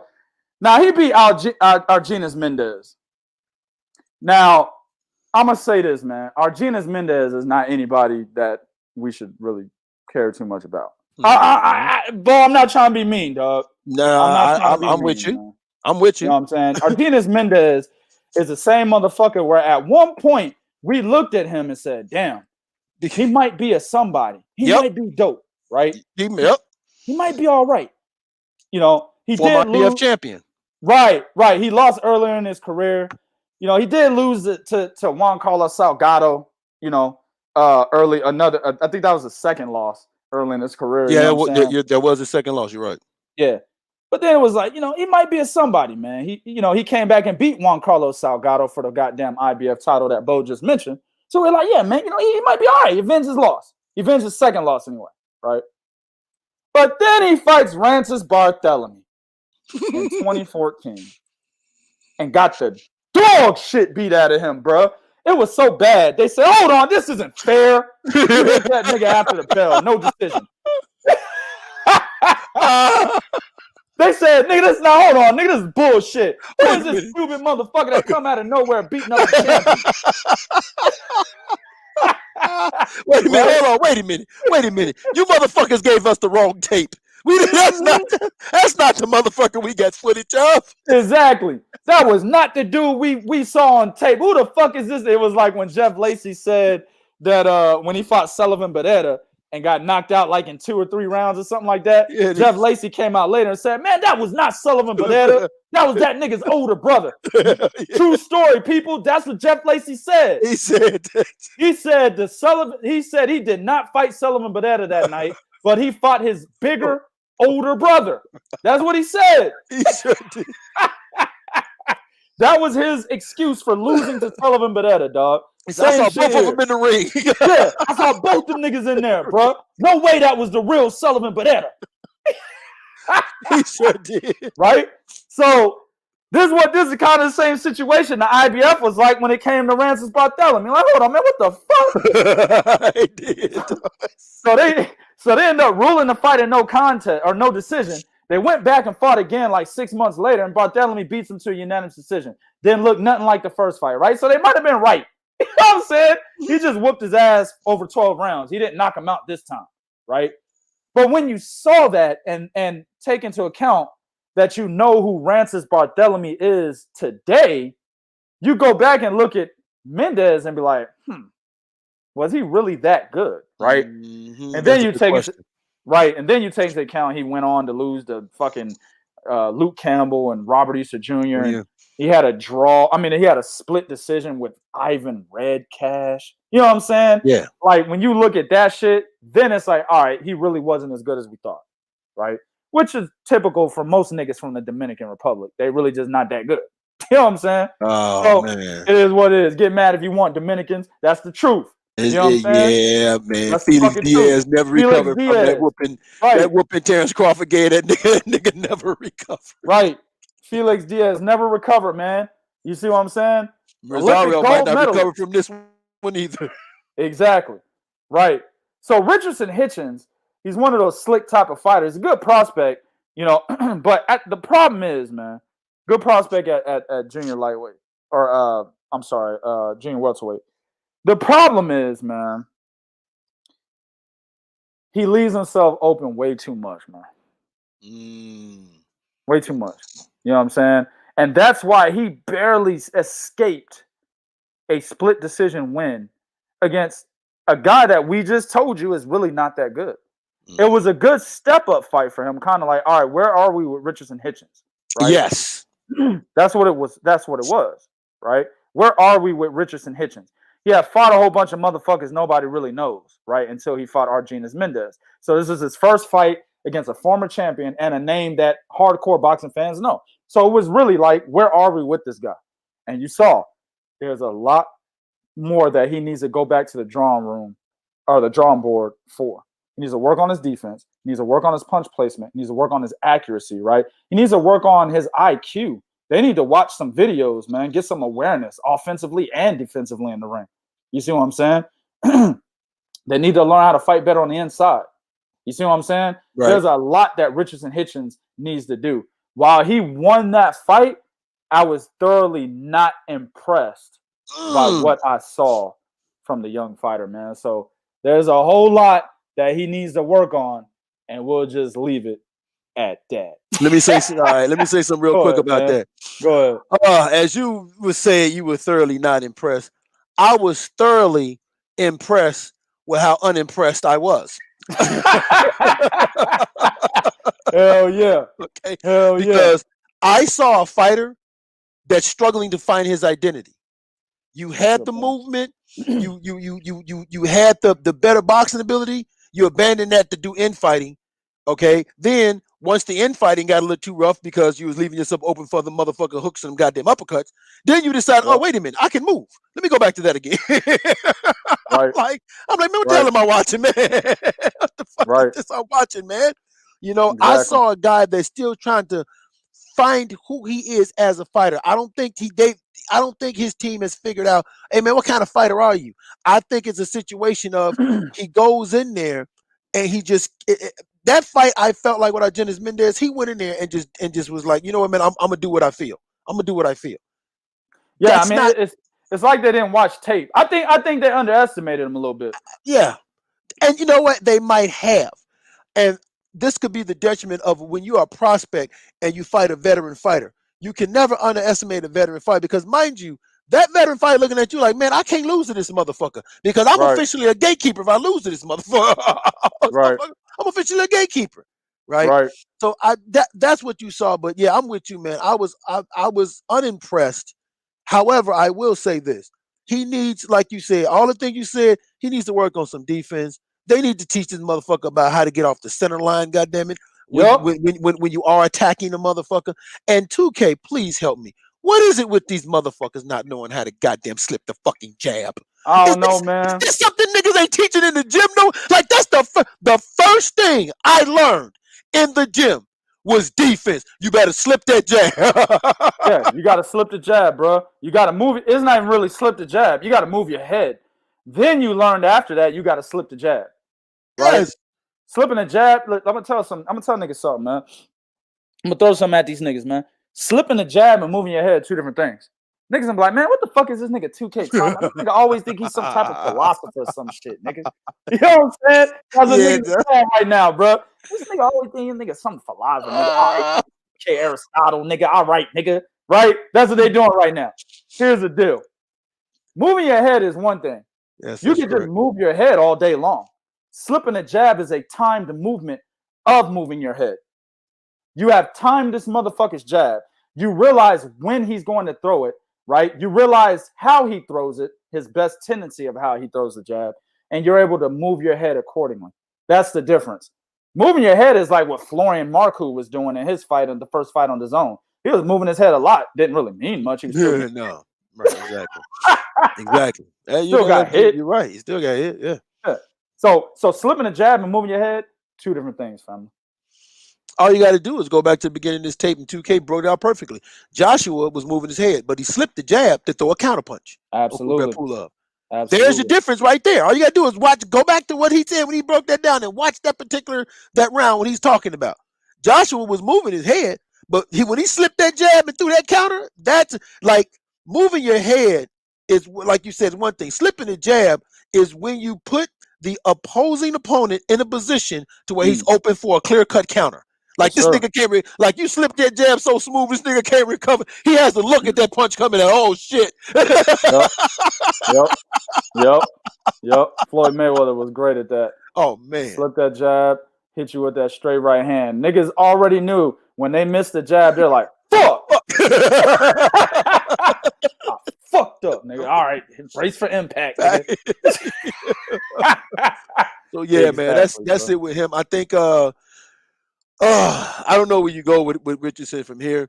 Like I said, he got that victory, but I think that's not don't look at that and build too heavily off of that fight. If I'm his team, don't look at that win and build too heavily off of that fight. Yeah. He definitely needs to. They need to do it again, but this time they need to go back to the drawing board and focus on the things that matter. You know what I'm saying? Focus on the kids' strengths, but at the same time, right? Make sure you're focusing on the strengths of the opponent, bro, so that you're not caught up in an old fuck situation like you were last night, man. Right. And you know the funny thing about that is he's a Mayweather fighter. Yeah. He's you know, and that's the funny thing about it. He's a Mayweather fighter, and I'm just glad Mayweather was watching Anthony Joshua fight instead of being over there fucking with let Richardson get his shine at least. Yeah, right. Take your ass on over there, motherfucker. Let this nigga get his shine. Exactly, bro. That next fight was Ronald Ellis, and a lot of niggas didn't even know. I don't think people know Ronald Ellis is the older brother of top welterweight prospect Rashidi Ellis. Y'all hear me talk about Rashidi Ellis a lot. That's a bad motherfucker, man. Ronald Ellis is the older brother of Rashidi Ellis, right? He looked just like Rashidi. I'm about to say, all you gotta do is look at that nigga, man. Yeah, just look at the nigga face, man. The nigga look just like him, and you'll know, oh, that nigga has to be related to Rashidi Ellis, right? Minus the hand speed. You know what I'm saying? That nigga does not have the hand speed of Rashidi Ellis. Nowhere near, in my opinion. But he fought Matt Korobov. This was also a step-up fight for him. Now, the difference between Ronald Ellis and fucking Richardson Hitchens is that Ronald Ellis had lost a fight just a couple of fights prior. He lost to DeAndre Ware, who was also a prospect in the division, right? That was a close decision. Some people think that he probably should have got the nod, but he lost the decision, right? The situation here is this. Matt Korobov, the fight, it just depends on how you saw it. I mean, nobody really gained much ground in that fight. And there's not too much data that you can go off of because early in the fight, Matt Korobov once again injured himself and had to bow out of the fucking fight. What was wrong? Is he too old to be fighting? Yeah, he is, man. Yeah. This is back to back. His shoulder, and I think this fight was his ankle. His ankle, yeah. The other fight was Chris Eubank Jr. Right. You know what I'm saying? Yep. And that was a good fight. I wanted to see him against Chris Eubank Jr. And this was a good step-up fight for Ronald Ellis. I had Matt Korobov winning this fight. I thought he was going to beat Ronald Ellis. You know what I'm saying? But you don't have enough data because this 37-year-old nigga who's really probably 57, if you add in his amateur experience, right? Because this nigga was he had an extensive amateur career. And a lot of people are saying he's one of the best amateur fighters ever. And that's Matt Korobov. That's true story. That's not fake. That's not fake news, dog. Nope. Real talk. People say he's one of the greatest amateur fighters of all time. He's listed up there with Vasyl Lomachenko, Guillermo Rigondeaux, and others, right? But I think the extensive amateur career and the fact that he's 37 years old now, that's just having a toll on his body to the point where this nigga can't even last up to 5 rounds, nigga, before he gets injured in a fight. Yeah. And he's injuring himself. It's not a situation. That's the thing that's killing me too, right? It's like, hold on, nigga. You don't know how to goddamn step over the leg. No. He's injuring himself, my nigga. That's the bad part, dog. Man, Matt Korobov in his last 5 fights, this nigga is 1 win, 3 losses, and 1 draw. Ooh. 2 of his losses were because the motherfucker injured himself. 1 loss against Jamal Charlo. A lot of people thought he should have won that fight. But he lost. So he made a good account of himself. And then the win he had was against a bum. So it's not looking too good for Matt Korobov, man. I think he's done, Bo. What do you think, man? No, I actually said that after that fight. So that's it for Matt Korobov. He's done. Yeah. He's done. He's done, man. Because the injuries are starting to happen too frequently.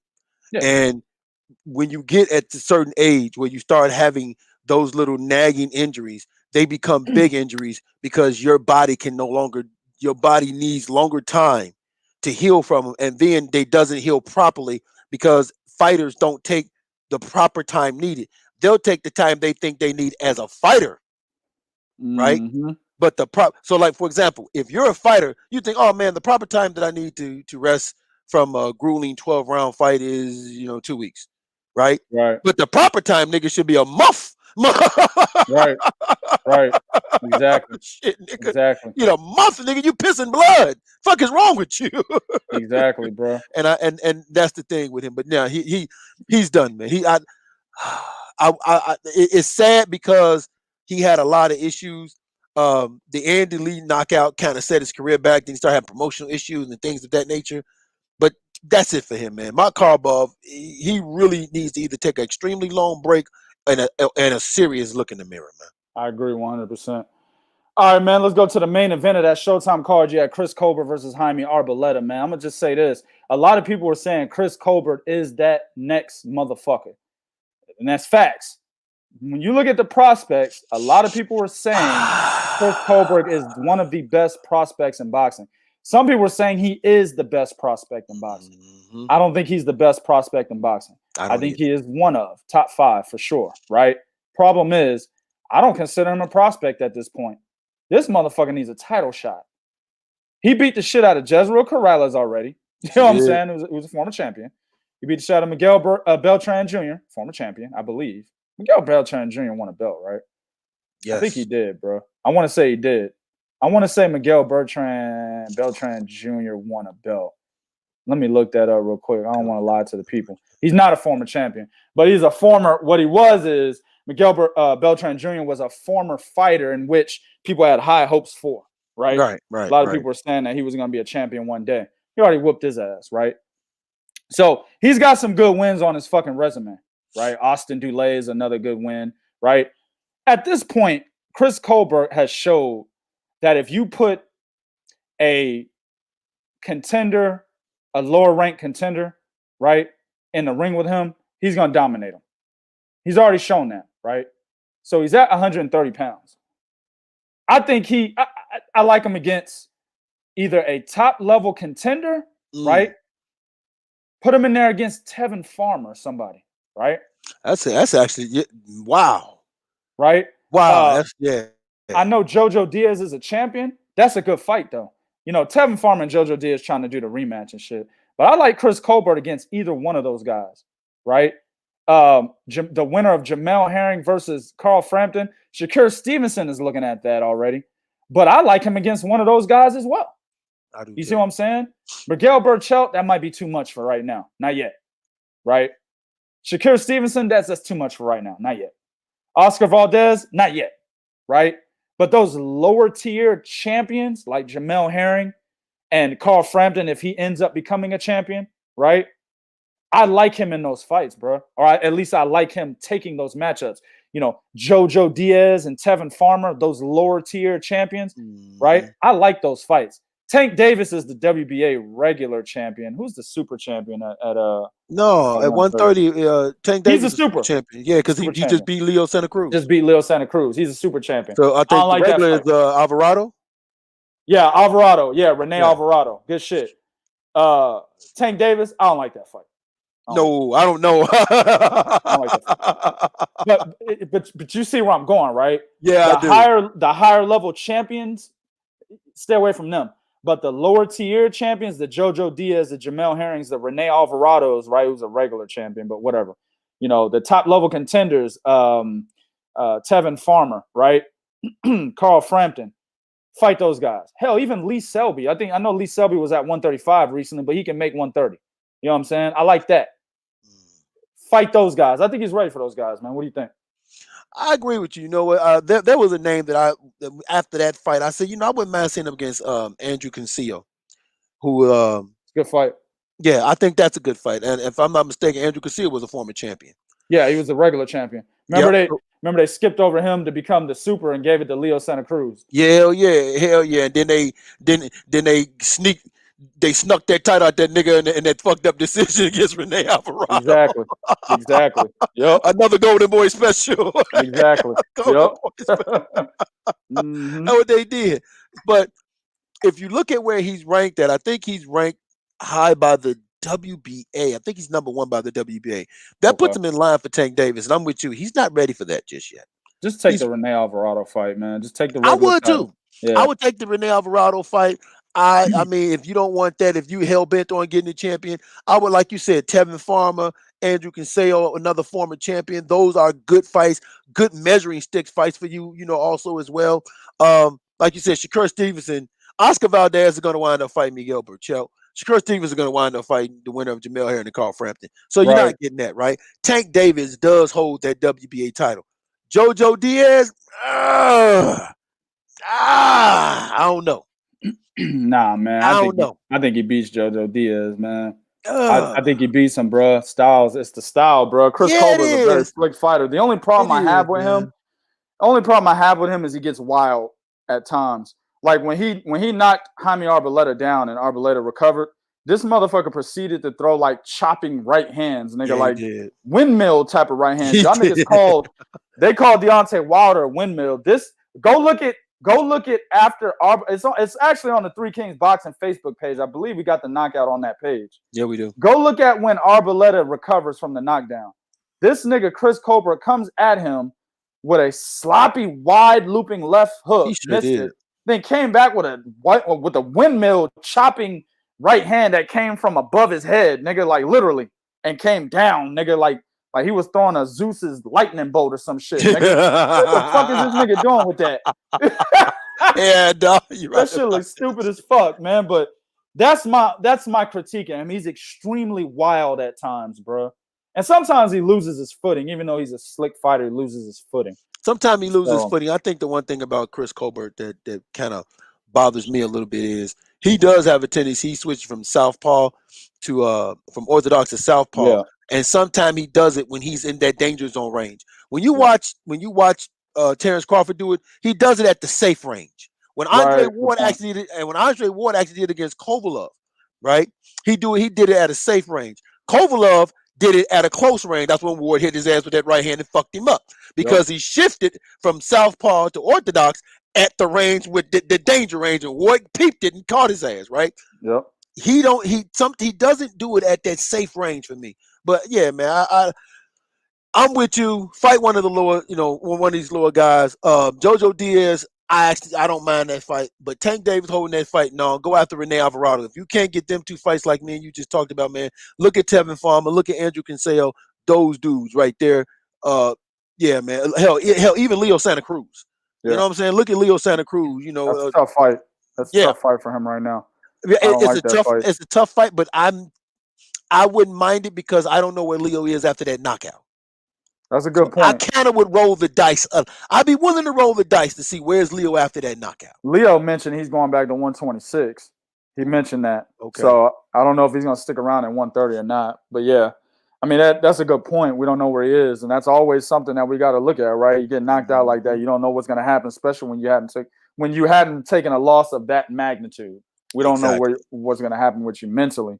But that's still a tough fight for him, man. So yeah, if he's number one by the WBA, as you say, Rene Alvarado is the way to go. 100%. That's who they need to target next. 100%, dog. All right, man. Let's go to the fight of the night. Got two more fights, man. Man, Felix Verdejo is done, bro. He's done, bro.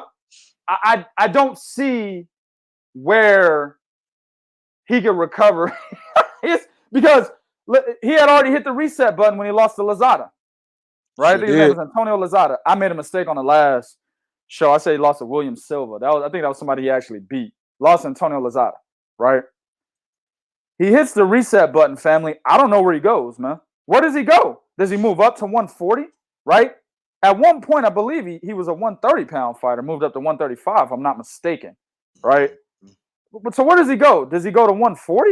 I mean, at the end of the day, we said off the air, I had talked to a couple of people that asked me my opinion about this fight, and a lot of people knew that this was going to be a big-ass fight. It was going to be a big deal. It was going to be a good matchup because Nakatani's the only guy that gave, besides Vasily Lomachenko, of course, is the only guy that gave Teofimo Lopez trouble, right?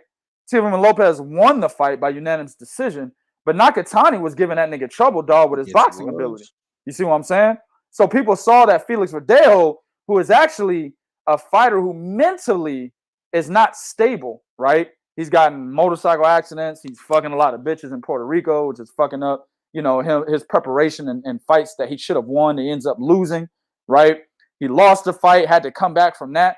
His mentality is not really stable, right? His mental fortitude isn't very high, right? But then you got Nakatani, who may look like you're beating his ass, but he still keeps coming, as you saw in this fight.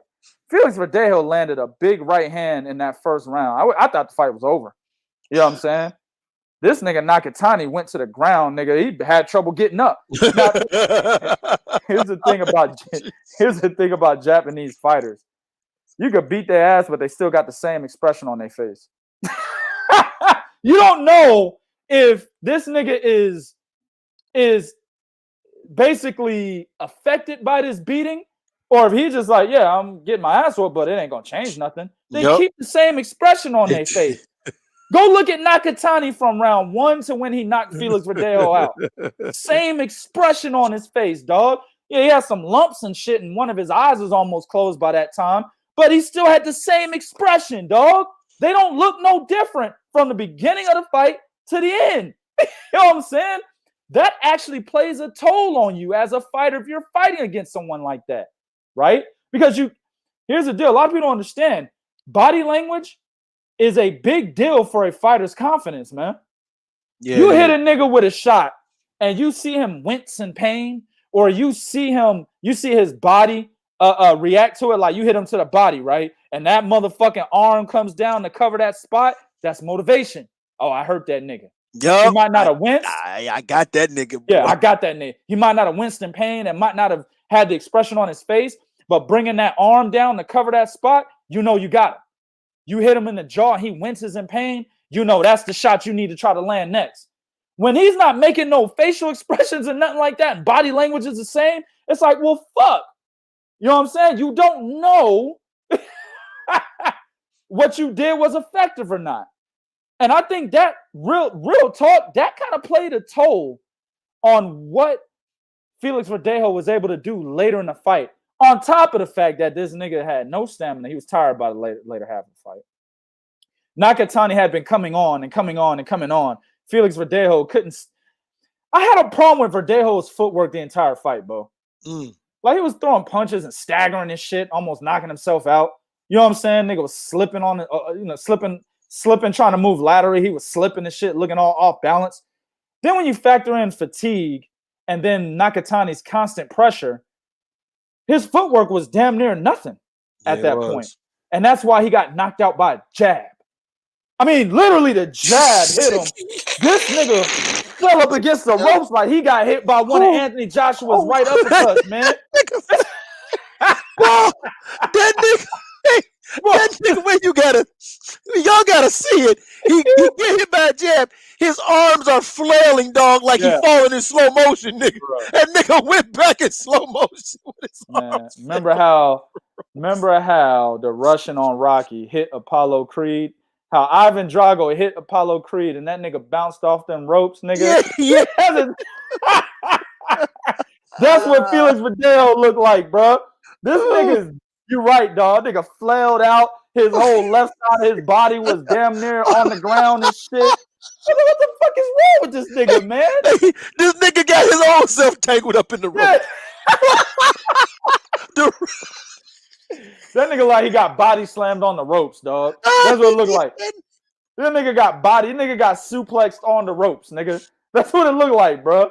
From a jab. So that, I'm telling you, man, that was fatigue. That was the constant pressure, right? That was basically his footwork not being balanced from round 1. All of those things came into play. Even a little bit of Nakatani not showing any emotion when he's getting hit, bro. All of those things came into play when Felix Verdejo took those last couple of punches and couldn't take no more, man. He took the jab, got up, right? And then Nakatani came and threw a right hook that really, honestly, didn't really land flush. It like grazed his head. No, that nigga legs was gone by then. Yeah, his legs were gone. It grazed his head. His legs were gone by then. He went right back down to the ground, man. He was done. But more so, the question is, Bo, is Felix Verdejo a done fighter after this, man? Oh man, you know what? And said to the Texan, yeah, just like them air mascots you see at the dealership. That's how that nigga flailed back. Yeah, right, yeah. That nigga flailed back like Hell yeah. that nigga flailed back just like that. Oh, you know, I'm not one to ever say if a fighter is done or he's not. I don't like to say that a fighter is done, but the Yeah. reality is when I look at this division, I have to ask myself, well, who can this nigga beat? You Right? just said Matt Karbov was done. What the fuck you mean you don't like Well, he's saying done a from fighter's injury done? though, nigga. He's done from You injury. still said the nigga was done. Oh yeah, I don't like to say it, but yeah. But here's the, you know what? When I look at Felix Verdejo, I'm like, well, who can he beat? Do I think he beats Lee Shelby? No. Do I think he beats Yvonne Mendy? No. Do I think he beat Richard Comey? No. Right? I got to go back on Lee Selby. I don't know. Lee Selby will give you opportunities to beat him, bro, like he did fucking George Camboody. You know what I'm saying? He gives you Yeah. He will. he gives you right about opportunities that. to beat him, bro. So I don't know about that. And plus, he's on his way out. He might, but go ahead. Yeah. Leon Wall, James Tennyson. Yeah, okay. Yeah, stop playing. Yeah. Stop playing. Robert Easter, I don't think so. Javier Fortuna, No. I don't think so. No. You know? Javier Fortuna might knock him out just like Nakatani Right. did. Now, Jorge Linares, that's interesting because both of them niggas, that would be interesting, Jorge Linares. I got Linares in that fight. Experience wins in that one, bro. Yeah. Linares was knocked out at 140 by Pablo Cesar Cano. You know what I'm saying? Sure was. He's not going to get knocked out at 135 by fucking Felix Verdejo, bro. I got Linares in that fight as well. Right. But what my point being is, you'd have to start going down to the C minus D level guys in that division before you start talking about dudes that he could beat. So at this point, at this point, for as high as he's been projected, and for what his where his goal is, where that line for him, like, hey man, what's your goal? Because right about now, from a mental standpoint, I think he's done because I think mentally this is going to be hard for him to recover from. Because remember, when he had that first loss, he took a deep down. Goddamn, that nigga was concrete down shit, and it took a lot for him to come back from it. Normally, when guys go through what he went through, and it takes so much for them to come back, like his confidence was pretty much destroyed. In a fight like this where he gets knocked out, like the way he got knocked out, I think it's going to be very hard for him mentally to come back from this. So one or two things need to happen, man. I think what they need to do, they just say, look here, man, we made a mistake, Felix. Go get all the pussy you want, man. You was a better fighter when you was doing that, nigga. Right. Go get all the pussy you want, my nigga. Because you was a better fighter when you did that, right? Then let's see how you do in the ring. But it's good. It's going to be a rebuilding process, and I just don't know if he has the time. And the division is only getting better when you look at what these guys in the division, because you're going to have the guys that's going to be coming into his division. Those guys that's going to be coming into that division is going to be the guys from 130 is going to be coming in that division, right? So now you're talking about the Miguel Burchells, the Jamel Henrys, maybe even the Shakur Stevenson, the Chris Colberts later, if he hangs around there. So what's your only option? 140. Well, I don't know if you have what it takes at 140 either, because Jose Zepeda and them is still there. Jack Cotterall, Regis Prograis, he might move up. All right. Rancis Bartholomew is there. Ivan Baranchik. So it's still going to be harder for him at 140. So yeah, that's what I'm saying. He's definitely between a rock and a hard place. But if you ask me right now, I would say he's done, only because from a mental standpoint, I don't know, because what I saw was the dude that checked out mentally. He couldn't get that dude out of there. The difference you saw in that fight was one guy was mentally tough, one guy wasn't. And that's the problem. Felix Verdejo, and I put this comment back up here for a reason, because I'm going to touch on that. Felix Verdejo checked out mentally in 2 fights, man. And those are the 2 losses he has. And here's the deal. He got mollywopped in both of those losses, man. Like, he was beating Nakatani. What the fuck is the problem here, man? Yep. You were whooping this dude's ass, and you allowed this man to come back in the second half of a fight and completely turn the tables and mollywop you, dog. Yep. That is a mental problem, nigga. There is a discrepancy mentally with you. Boxing is what? 95% mental. See, A lot of niggas are always on this physical. Oh man, he's got the physical assets. What about his mental though, bro? Right. You could be physically good. Ollie Harrison was physically fucking good as an amateur, but when this nigga turned pro, he didn't have the mental capacity to become a pro. That's why he was getting knocked all around the goddamn ring, right? Yep. So, you know, at the end of the day, bro, with him not having his mental faculties in place, I don't trust he beats any top contenders, and that includes Linares. He doesn't beat any of the top guys at 135 because his mental faculties are not in place. Those guys have already cemented that their mental faculties are in place. That's very true. The Luke Campbells, the Javier Fortunas, right? Hell, even the fucking what's the boy name? The motherfucking dude that lost to Miguel Burchell.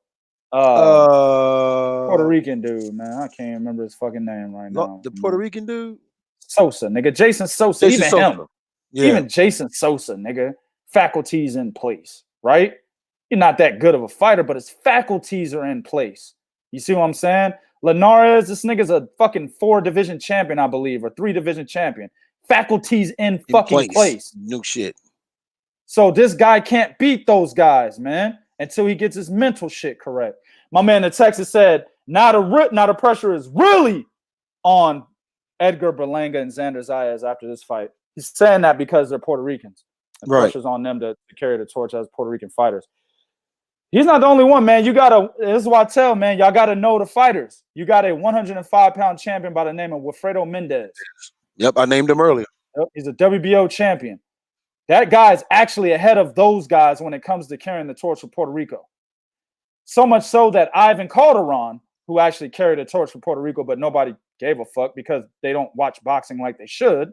Ivan Calderon had 17 consecutive title defenses at the weight with the same title, right? Dominating motherfuckers, slick as fuck. Defense was off the charts. Ivan Calderon is basically sponsoring Wilfredo Mendez to be able to break his record. So that's how serious Calderon believes Wilfredo Mendez is as a Puerto Rican fighter carrying the torch for Puerto Rico. So Xander Zayas, he's only like 18 years old, 19 years old. He has a long way to go. He sure does. And Edgar Berlanga, this is a good way to transition into that fight real quick. I think he's whack. You know what I'm saying? Edgar Berlanga, to me, is not a good fighter.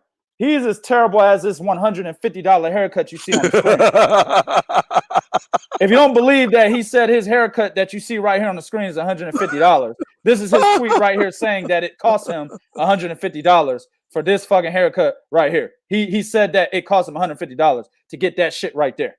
That's how whack Berlanga is to me, honestly. He has power in both hands like a motherfucker. I would not deny that 100%. He has power all up in his motherfucking hands, but he has zero technique. Zero technique, man. Are y'all looking at how he's throwing his punches? The nigga is wild as fuck. Yes, he is. He has no jab. And he's off balance. Yep, he's 100% off balance, right? All you got to do is basically, if this nigga is going to come at you with that wild-ass hook, just move back a little bit. This nigga might fall down. It's kind of like, check this out, dog. Exactly, here it is, right? I was getting to it, Virtuoso. He said the Puerto Rican Deontay Wilder. I was getting to that, right? And I'll get to that in a minute. I will expand on that. It's basically like when you play basketball against a nigga, right, Bo? And he's backing you down, and he's got all his weight trying to back you down. And you just move out the way. He's going to fall down. And he's going to lose the ball. You see what I'm saying? Same thing with Edgar Berlanga. If you just stand there, bait him into thinking that you'll be there, and let him throw that wide ass right hook with 1,000,000% of his power on it, just move back. This nigga falls to the canvas, guaranteed. Wait till he fights somebody that matters. 2K is saying it today, December 13th, that when Edgar Berlanga steps up in competition and he throws that type of punch, he falls down or you see him visibly get taken off balance. I'm guaranteeing it today that will happen when he steps up against a formidable opponent that actually has a brain in the fucking ring, right? Off balance, doesn't put his punches together very well, right? Doesn't even throw punches correctly, right? I don't know what Ray Corona and fucking Andre Rozier are doing with this kid. But I think what it is, because those guys are reputable trainers, right? Ray Corona's an excellent amateur trainer. And then you got fucking Andre Rozier, who's trained former world champions, right? Yes, he has. So I think these guys are basically telling him what he needs to do. But when he gets in the ring, he's only 23 years old. And he obviously, you know what I'm saying, based on this shit right here, he thinks he's some sort of big shot right now. He thinks he's that nigga right now, right? You got his manager basically telling the media that Edgar Berlanga, and I quote, is a superstar. He said this, people. Yes, he did. His manager said that Edgar Berlanga is a, quote, superstar. So if his manager's saying it, you can guarantee that he's got a fucking entourage of people basically in his ear telling him he's a superstar. So that's the reason why he's making dumbass tweets like this, right? So basically, I don't think he's got his head on correctly as a prospect, right? They could be telling him in the gym, do this, and this. But when he gets in the ring, he completely abandons it because he's this, quote, superstar at the age of 23, knocking out a bunch of Jake Pauls and Logan Pauls, right? So now that he sees that his power is beating up all these bum-ass niggas, all he got to do is rely on his power. And Virtuoso, I'm about to transition into your comment. He turns into a guy that relies solely on what? His fucking power, like Deontay Wilder did, which is the biggest mistake Deontay Wilder could have made going into a fight against Tyson Fury. I see the same fate for Edgar Berlanga. The difference is it might happen sooner. You know what I'm saying? It might happen sooner. He might go into a fight against an Anthony Durrell of some sort, and he might get knocked the fuck out before he even gets a title because he's only relying on his power and he's listening to these dumb fucks like his manager telling him he's a superstar. Now, one thing I will give him is this. He acknowledged that he needs to up his competition, and he acknowledged that he needs to go more rounds in the post-fight interview after he knocked out Jake Paul. You know what I'm saying? Everybody he fights that I don't know, if I don't know their name is Jake Paul. Yep. From here on out. That's their fucking name. So after he knocked out Jake Paul last night in the first round, he acknowledged that he needs to up his competition, and he acknowledged that he needs to go more rounds so that he can work on shit that he does in the gym. My problem with that is you don't have to do that. You don't have to go more rounds to work on shit. You can work on shit in the very first round. It's a round. It's a round. It's a round. So that tells me that realistically, he's not really trying to work on nothing. He's just trying to keep this same image of knocking out Jake Paul over and over again, right? Until he beats this, I guess, this record of 21 straight consecutive first round knockouts, which really doesn't fucking mean anything to me, right? I mean, I guess if I was a fighter and I had a lot of bitches wanting to suck my dick because I knocked niggas out in the first round, I guess it would matter. You know what I'm saying at that point. Hold on, for him, that doesn't matter. This nigga stood in, you know why it doesn't matter?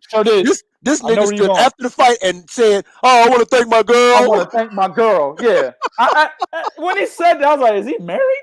Yeah, that's because that bitch might not be there tomorrow, nigga.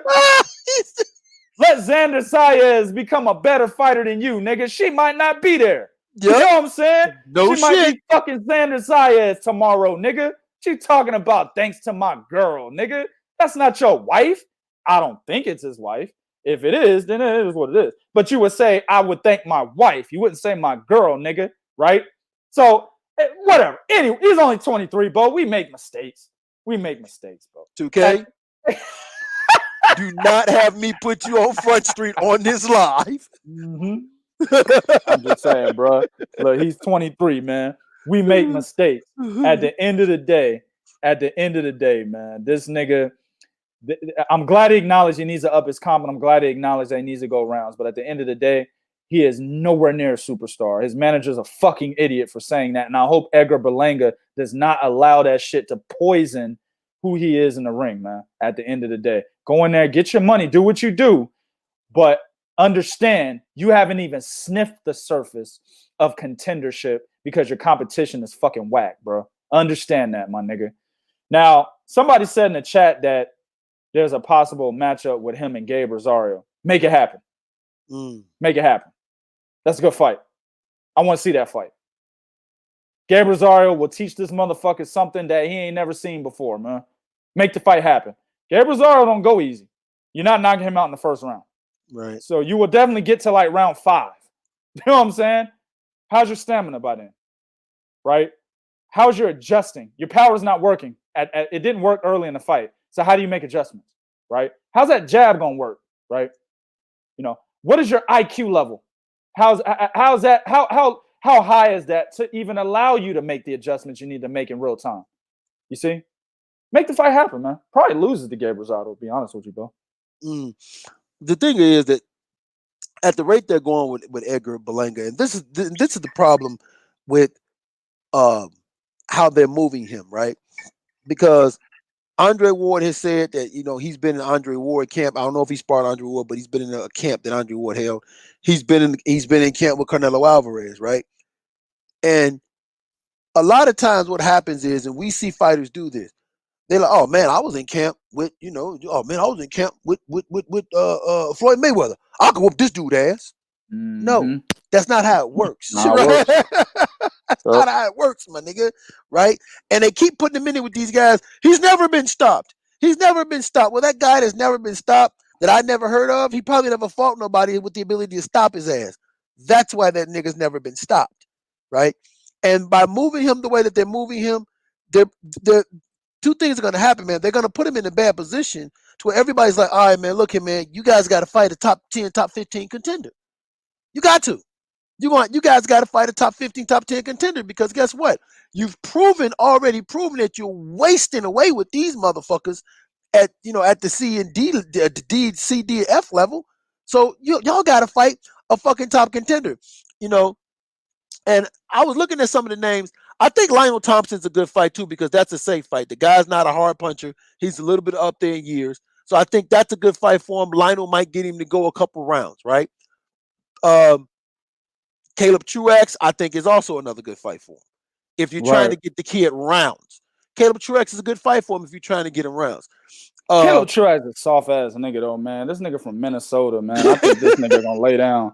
I think Caleb Truax will get touched and lay down, bro. I think you think Jose, so, like what? Yeah, hell yeah, man. Caleb Truax is soft as fuck. Like what the Texan just said, Jose Uzcategui, that's a good fight. That's a good fight. Jose is dangerous though. Yep, he's dangerous because he's a punch. But hold on, Edgar Berlanga's big shit. He's big shit though. The nigga pays $150 for haircuts. At this point, and at this point, it's sink or swim, nigga. There you go. Yeah, sink or swim. That's why, because you mentioned Andre Durrell. Yeah, Andre Durrell, Anthony Durrell. Yeah, sink or swim, nigga. There you go. Go out there. Yep. Sink or swim, nigga. Because like you just said, if this run he's been on is putting him in a position to where you're gonna have to move him like this. So if y'all ain't looking to move him like that, y'all need to tell that kid when he get in the ring, hey man, don't look for the knockout. You don't even throw your right hand, nigga. Throw that fucking jab. Throw that jab this whole goddamn round. Don't even throw your right hand, nigga. You know what I'm saying? Take that right hand, tape it behind your back. Now throw that right hand, motherfucker. Throw that jab, motherfucker. Don't even throw your fucking right hand. See? And that's what he's going to need to do, because like you said, the way they moving him, now when it comes like Anthony Durrell, Andre Durrell, I question him mentally. But I still think that's a good fight for him because he'll get some tests. Jose Uzcategui, Caleb Plant, John Ryder, these are dudes that'll probably take you into the second half of the fight. But if y'all keep moving them this way, these are the moves that this boy's gonna have to make. And if you don't hurry up and do something with him quick, you're gonna put this nigga in a position, man, to where he'll fuck around, fight a bunch of Jake Pauls and be ready for one of these titles. And you talking about Caleb Plant and David Benavidez and Count, man, them niggas gonna fuck this boy world up, dog. Yeah, man. So they better slow down with him, man. They better slow down with him. Superstar bullshit up. Just just say he's a prospect. We are in the process of building a superstar. See, even these PR people need PR people. You know what I'm saying? That's what you say, dumbass. But when you say he's a superstar, now the fans are going to hold you to that. Oh, really? All right. Hey, David Benavidez, would you fight Edgar Berlanga? David going to be like, I'll fuck him up. He'll say that. You know what I'm saying? Hell yeah, you know that. That's exactly what David would say too. So then the ball goes in Edgar Berlanga's court. And Berlanga, probably the 23-year-old he is, his dumb ass will say he'll fuck him up too. And then if that fight ever happens, Berlanga's career is over. Oh, no shit. Because y'all said he was a superstar. dummies. You're right. I can see David Benavidez. Man, I'll whoop that boy ass. David Benavidez don't never shy away from shit talking, nigga. Nope. I can hit up David Benavidez right now. I'm like, man, that nigga Edgar Berlanga think he can hold the ring with you, dog. What you think? That nigga will go off. You know what I'm saying? He sure will. He'll have a snort of cocaine and go off, nigga. On the bitch's stomach, too. Exactly. Tell y'all something, man. Oh, yeah, dog. Exactly, man. And we already covered Shakur Stevenson, man. Y'all already know what it is with that. I mean, he's saying he wants the winner of Miguel Berchelt versus Oscar Valdez. You know, Oscar Valdez been running from this nigga since Shakur Stevenson was the mandatory for the WBO title when Valdez held it. I think it was more Bob Arum's, you know, influence that had Oscar Valdez drop that title and move up to 130. But Shakur is up there now, and he still want that. He still wants, you know, what he was supposed to have, which was not necessarily the WBO title. He already had that. He wants that fight with Oscar Valdez. Listen, man, we went on Shakur being named a pound-for-pound fighter right at this moment because his best wins are only Yoet Gonzalez and Christopher Diaz, right? Which definitely not going to get you anywhere near a pound-for-pound list. But the situation is Shakur's trying to make these fights. Yeah, he is. He tried to make it with Josh Warrington. Josh Warrington and Frank Warren said that they were okay with him having a tune-up because I think the fight was supposed to happen in May of this year, right? Over in the UK. And you know, I think Shakur's last fight was in August of last year.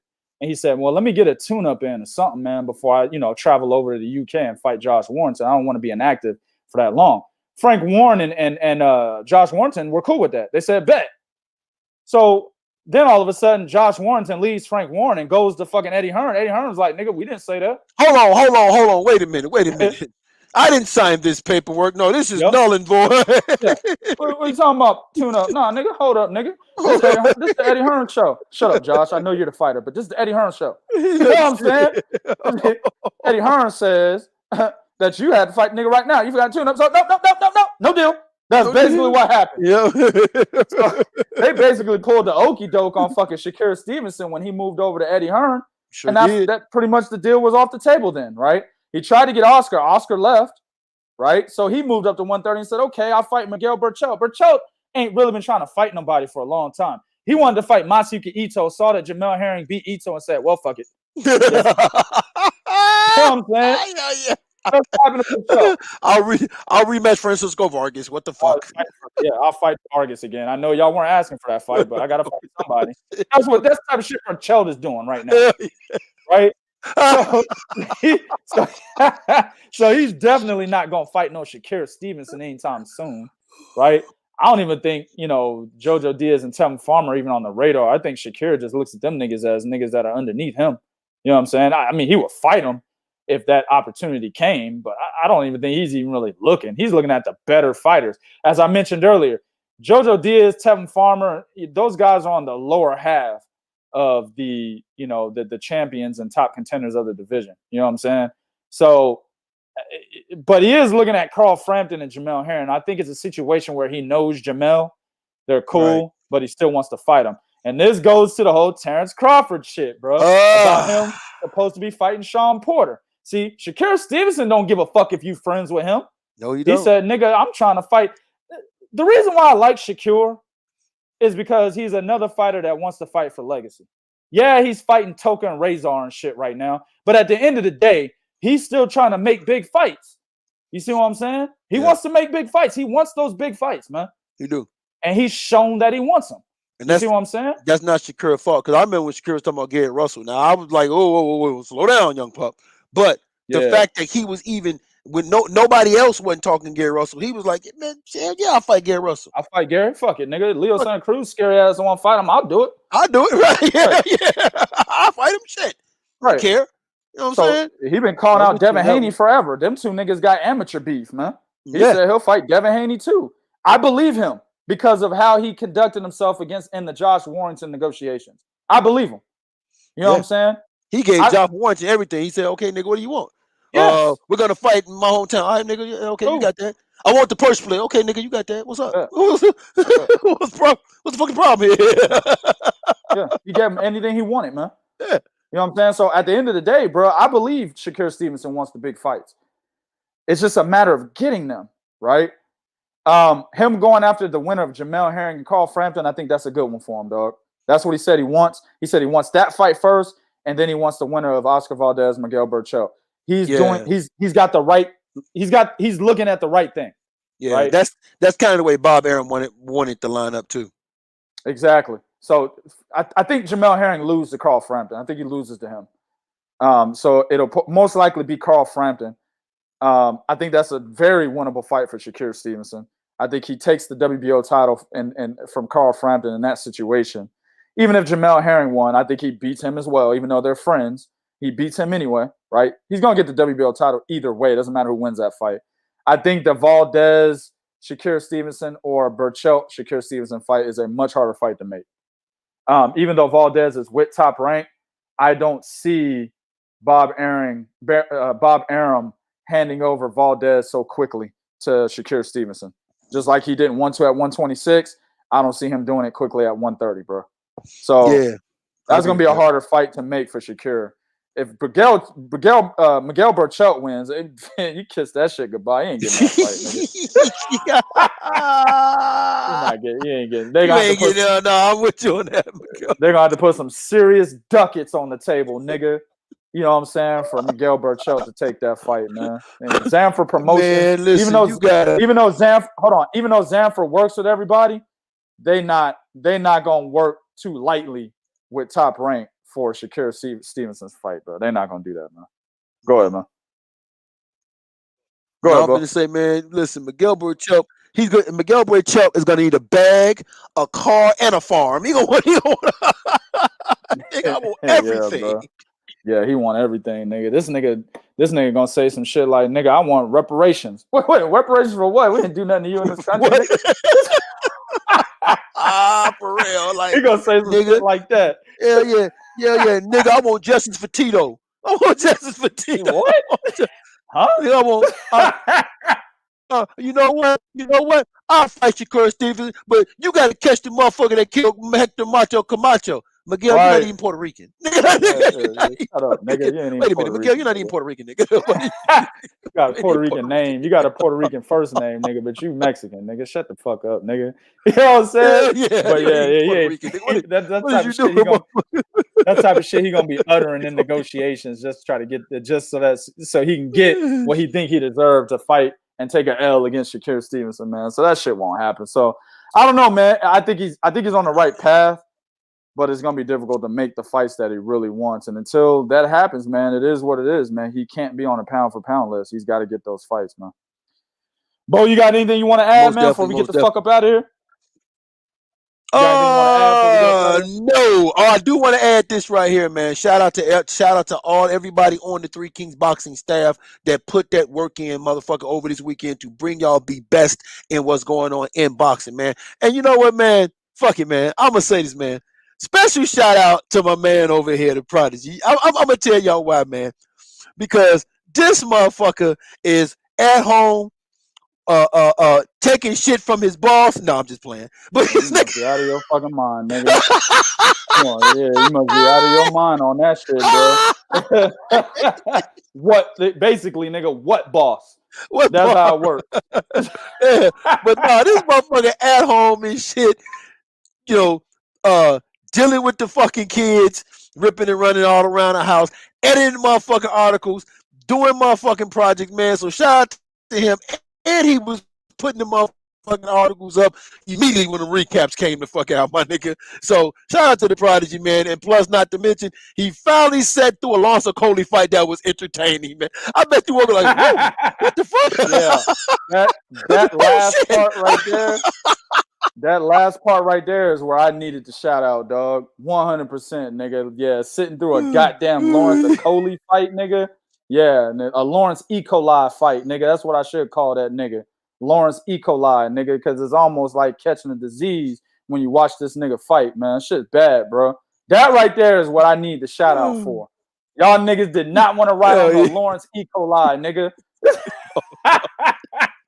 Oh no! Whenever I hear a UK fight, I'll be like, "Ooh, thank God! I'll be at work, nigga." Exactly, bro. That's like, hey, you know how you say when we say Martin Murray in the championship fight, automatic loss. When we hear UK fight, automatic 2K, man. He got that, y'all. He got that, y'all. Yeah, man, that motherfucker. How the hell you gonna get a? How you gonna get an owner his shit? How you gonna get an owner his work, nigga? They give me my work. How is that possible? Everybody get quiet. Like, if you got to fight on the UK, I guess I'll do that. Yeah, exactly. Well, I guess I'll cover that shit, nigga. nigga. But shout out though to everybody, man, over there 3KB, keeping it holding strong. Shout out for y'all for hanging in there with us, man. All right, proud of you, man. Take us out, family. Absolutely, man. I want to add on to that real quick, man. Shout out to everybody that was in the chat, man. We talked about in the beginning, you know, this was going to be a sign of who's loyal and who's not. You know what I'm saying? And I saw the same motherfuckers on top of a bunch of extra people that were in here early. And a lot of motherfuckers stuck around the entire 2.5 hours, man. That is a lot, bro. So, hey, man, shout out to y'all, man, for sticking around and supporting Three Kings Boxing, man. You know, we appreciate that. We do this shit for y'all, man. But as you know, go to threekingsboxing.com for your source of pure, unadulterated boxing information. Follow us on Twitter at 3kingsboxing, Instagram at 3kingsboxing, Facebook.com/3kingsboxing, man. We're going to try to come back. I don't know when, but when we do, y'all know what it is, man. Most of the time it's going to be 9 p.m. Eastern time, 8 p.m. Central, 6 p.m. Pacific. You know what I'm saying? I don't know what it is in the UK, so all the UK cats that listen, man, y'all got to do that math yourself, man. I don't know what it is. What are they, GMT or BST right now, bro? I don't even know, bro. I just know they 6 hours ahead of time us. zone. But I mean, it switches. It's either 6 or 5. You know what I'm saying? Because it's between GMT and BST. I don't even know what the fuck it is over there right now, man. But it is what it is, man. Y'all know what it is. We will be back. And when we do, be ready for them notifications on Facebook and YouTube. But until the next one, appreciate everybody in the chat as well. Let me say that. But until the next one, we out this bit.